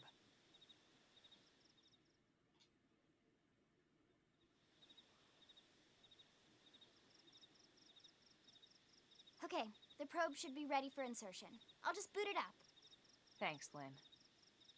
The top half of the cylinder contains the probe itself. The bottom half is a laser. It dissolves the soil so the probe can burrow to the proper depth. We tried just planting them on the surface at first, but we kept running into problems with the local wildlife damaging the goods. Burying them is going to save us all a lot of time and headaches in the long run. We all set? Yes, ma'am. Whenever you're ready. Why don't you do the honors? You can launch it right from your comm device. Give it a try. Show interest and launch the probe. Suggest Lynn should take care of it. Let's do this!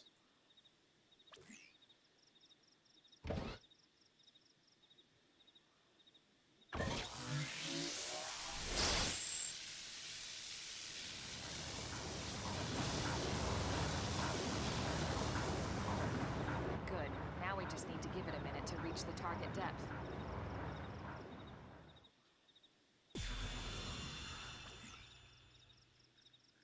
And installation complete. We are now online with a solid connection to Frontier Nav. Excellent. See? At the end of the day, there's really not much to it.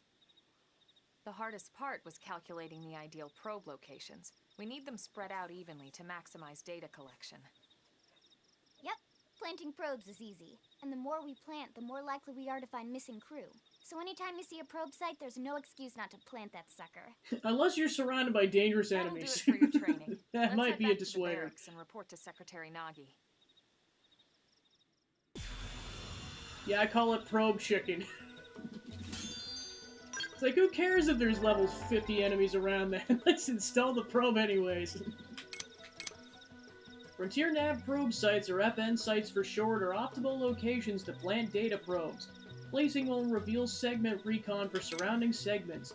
You can go to the main menu to see what segments contain Frontier Nav probe placement spots. I'm Lau, a Pathfinder. We're going to grow Frontier Nav, leading to install more data probes. To plant one, simply approach a vacant Frontier Nav probe site and press A. If you find a good spot, be sure to go ahead and claim it. It's common sense, really.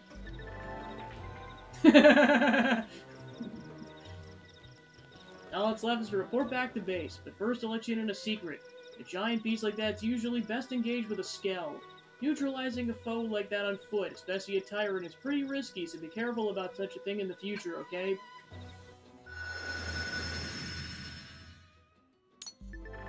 Segment Recon shows the details of the tasks that need to be performed in each segment. Each category is shown with its own icon. Resolving these increases your survey rates. There's a Segment Recon task still to address at your current location. A yellow hexagonal area will be displayed on your mini-map. This is known as the Segment Marker. The Segment Marker indicates the borders of the segment you're currently occupying. You can also go to the main menu, then select a segment to manually display the segment marker for the particular segment on the mini-map. Manually setting will be displayed as a blue hexagonal area even when you're outside their borders. Whoa. Oh boy. Seems those strange radio waves were coming from alien debris on the cliffside beach in Primordia. Should go check them out, we have some spare time. Tyrant info. So HB told me the king of all dual guilds lives in the pond near Roof Rock. I was like, whoa, then I was like, what's a dual guild? Yeah, more will show up, but yeah, some are, say, tyrant like this, some are just collecting a very specific piece of treasure in the region, and then some you don't have access to yet.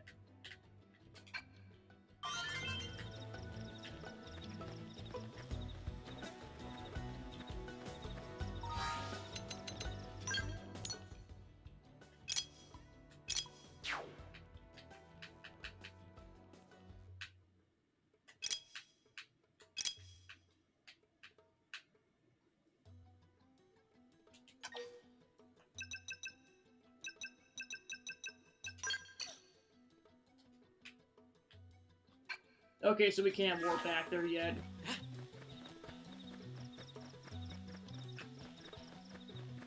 It's a giant bird!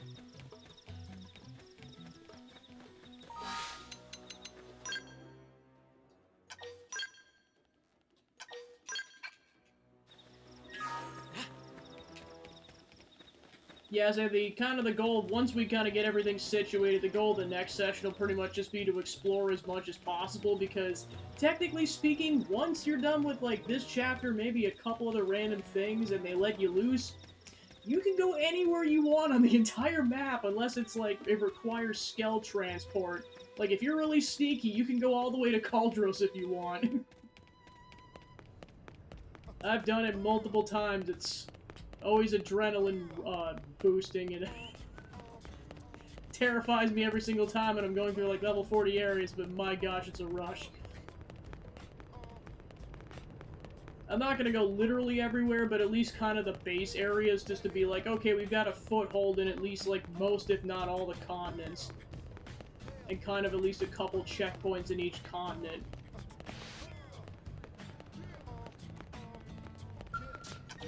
Because trust me, it makes going to the story beats less of a pain in the butt down the line.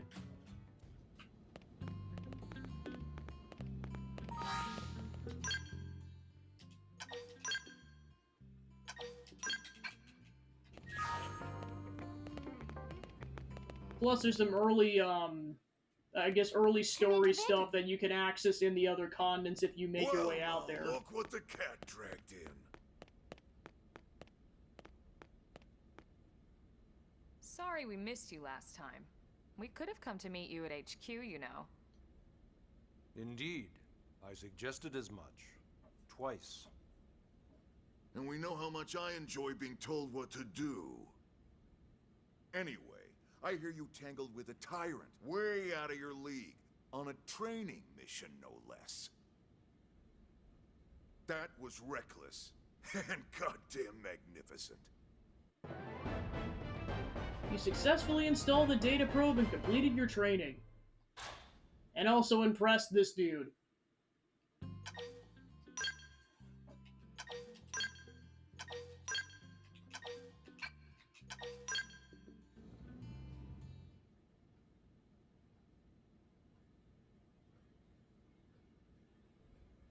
So, Commander, to what do we owe the pleasure of your visit here today? Well, I can't just ask Nagi to do everything for me. I'd be out of a job. Hey, I delivered you the new recruit, didn't I? Yeah, you won the bet. Don't worry about it, all right? I'll settle up with you later. You know I'm good for it. The bet? I'm sure I'm needed elsewhere. If you'll all excuse me, Commander.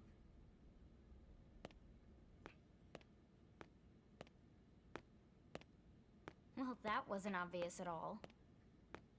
Huh. Look at you two. I swear, you're like two children excited about a new toy. Look who's talking. I don't recall ever seeing you file a request to personally train a rescue before.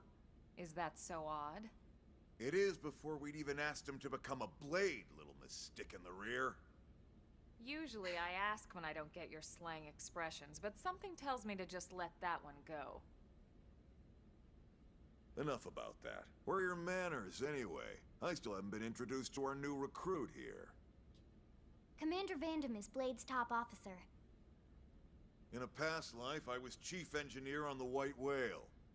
Same idea, basically. Someone has a problem, I fix it. You follow? Huh. Not much for conversation, are you? So you still haven't told us why you're here. From the look of things, I'm guessing this isn't a social call. You don't think? No. So let's cut the crap and get down to business. Ha! Sounds like you're learning my expressions just fine, Elma. Anyway, first we need Chatty Cathy here to choose a division and pull an assignment. Ask about the assignment, ask about divisions. Whoa there, Itchy Trigger. I know you're just chafing at the bit to run out there and grab the world by its tail, but you need to choose a division first. Once that's all hashed out, we can get into detail about what your first assignment's gonna be. Pretty much everyone in New LA works for Blade, in one of several different fields. Helping to explore Mira, or to maintain order in the city, or, well, you remember Nagi's speech, right? There are 8 different fields in all, and each one has its own branch within Blade. Officially, they're called divisions. Naturally, you'll want to choose one that best suits your personality and your talents. Let's start with the Pathfinders. Pathfinder's #1 responsibility is planting data probes, like you did on your training mission. It may not be the sexiest job, but important? You bet your ass it's important. We've only been on Mira 2 months. We don't know jack about this place. The more probes we install, the faster we can get our bearings here and give ourselves a fighting chance. We've already detailed how important it is we expand the Frontier Nav network ASAP. So, for the time being, I'll just remind you of the highlights. It helps us keep Blade safe. It helps us keep the city safe. And most important of all, it's the key to locating the missing parts of the Lifehold and recovering the rest of the human race. Okay, next up, Interceptors. You met Akalov and Evans, right? Irina and Gwen? This is their division. Interceptors have one main duty. Protect New LA and everyone in it from the wildlife here on Mira. Right now, this is probably our busiest division. Interceptors ride shotgun for the research eggheads. They escort VIPs around, and they help any other idiots who get caught out there with their pants down. Next, You think he's kidding, but a lot of times, like, you do side quests, you're just like, oh crap, save me! It happens a lot. He's part of the Harriers. If you think of the Interceptors as defense, Harriers would be New LA's offense. They specialize in preemptive strikes on clear and obvious threats.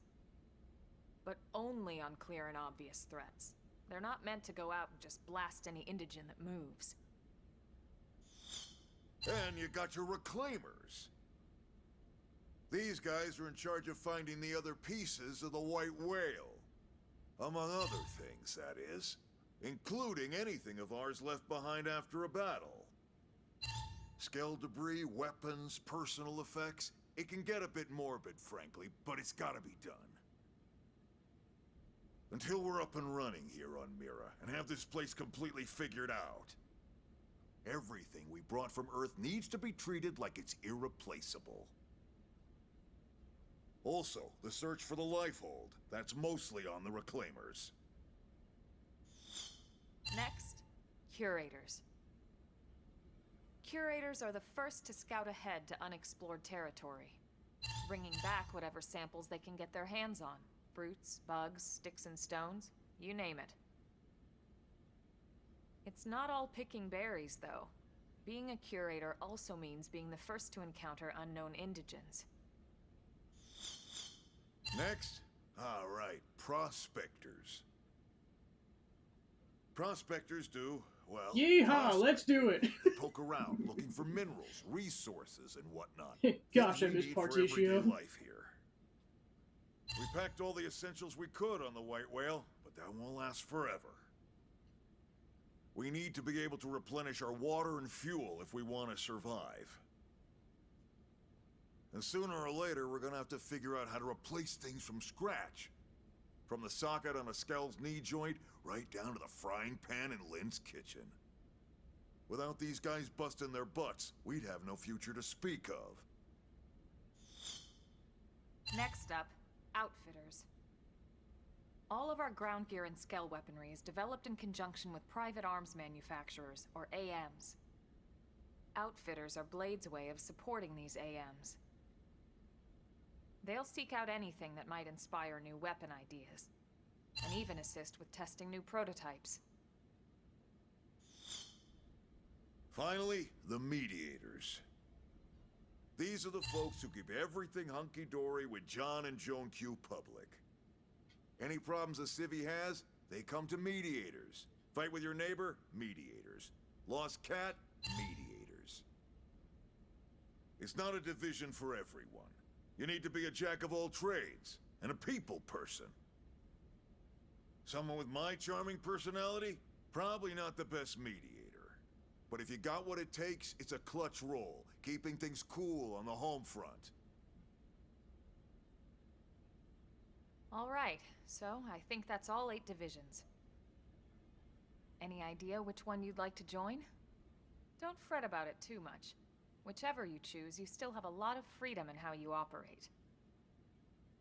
Mediators can still get out there and mix it up, hunt indigents, whatever. And if a Harrier wants to take a break and settle an argument, that's their prerogative too. To be honest, even though it's sort of frowned upon, you can actually change your division whenever you like. So there's really no reason to stress about this. All right, you ready to choose?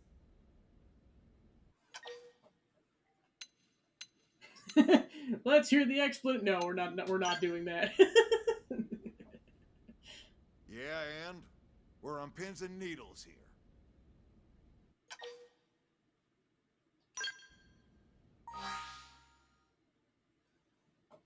Alright, so this is where you select your division, and they have certain benefits in terms of like how what they rank up and such.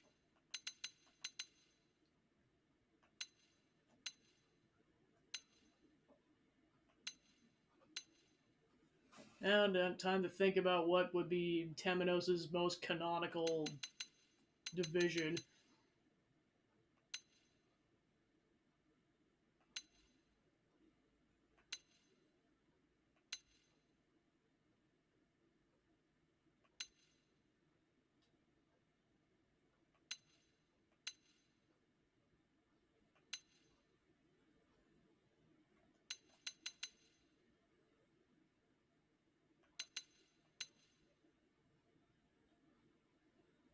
Yeah, it's like either probably a curator or a mediator, because it's like he explores new stuff, but he also like resolves conflict and tries to solve mysteries.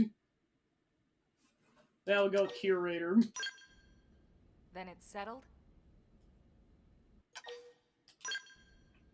All right. Thank God that's over. By the power invested in me, yada yada. I you're knight thee. officially a Blade. Congrats, and welcome. I know you're gonna do great.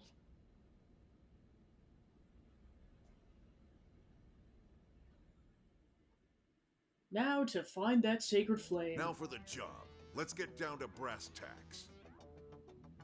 Nelson's team has gone missing.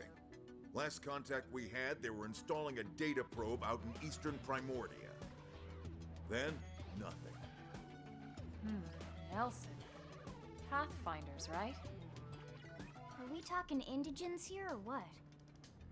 Your guess is as good as mine, but they did have a skell with them.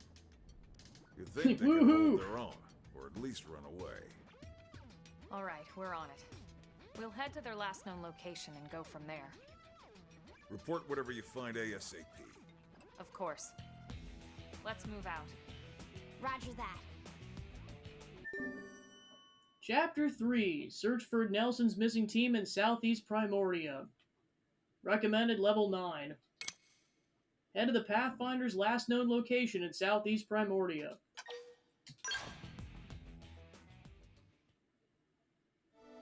Chapter 3. Builders of a Legacy. You're officially a Blade now, congrats! Becoming one grants you access to a variety of services, including the shop terminal, the AM terminal, mission control, and more. Some services are still off limits at the moment, but I'll get back to you on those later. Ever wish you could zip straight back into a place you visited? That's why we have fast travel. It allows you to instantly return to significant landmarks as well as any Frontier nav sites that have data probes installed. Just access the map to use it. AM support us from the sidelines by developing new weaponry and gear, and by utilizing their services we can support them too. Head to the AM terminal and Armory Alley to learn more about working with AMs to make new gear. Missions. Missions comprise duties and requests received directly from the concerned parties or via mission control. They're divided into 4 categories and provide rewards and affinity when completed. Story missions. These missions advance the game's main story. You can accept them in the Blade Barracks. Affinity missions. These missions heavily feature your team members. You can accept them whenever you see the relevant icon. Normal missions. Mostly requests from NLA citizens or fellow Blades. You can accept them whenever you see the relevant icon. And basic missions. Simple tasks like defeating enemies or collecting items. You can accept up to 20 from mission control. Blade reports. They're a communication tool that residents of Mira use to share useful information they come across. So when you visit a segment for which you haven't completed the segment recon yet, you may receive a Blade report post. If you do, check your current position on the segment view of the map screen to confirm the segment recon objective and do your best to resolve it. Strength comes from experience. That's true on any planet.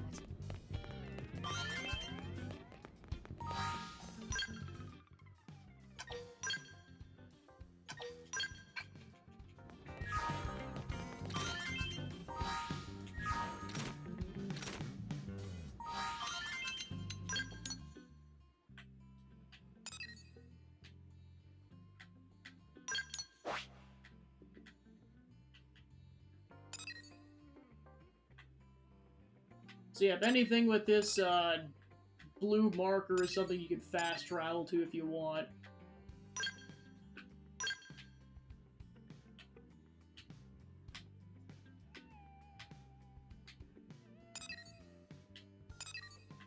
So yeah, we got a couple side quests available in the commercial district already, as well as the admin district.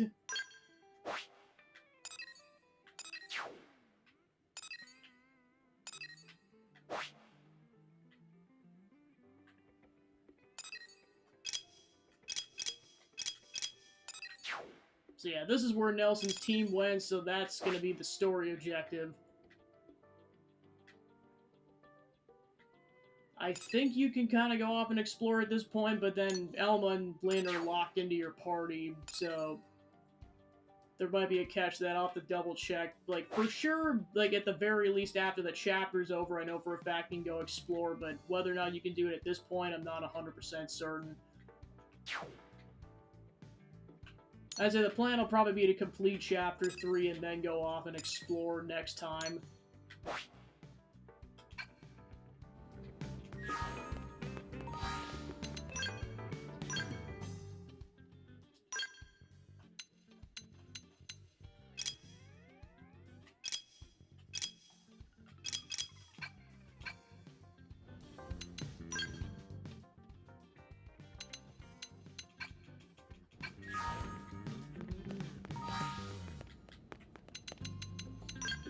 Yeah, but now we get access to the Collectopedia.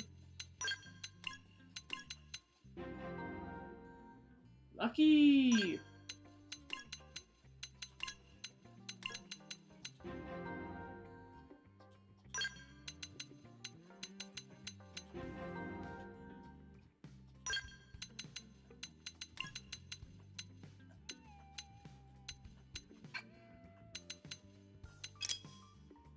So yeah, it shows you by region and by category. So you got vegetables, fruits, flora, fauna, insects, natural artifacts, wreckage, relics, xenotech, curios, and that's it.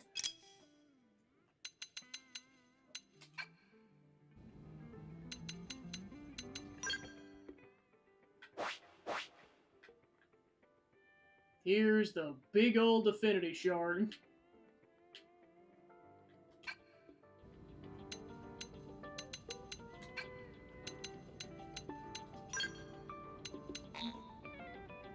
Okay, so we at least need to complete the next chapter before we can access the online.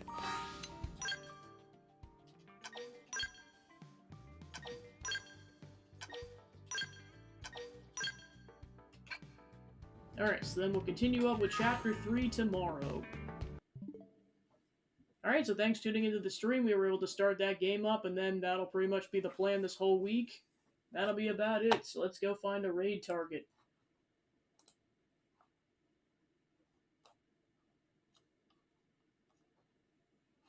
Let's go raid Maniacal.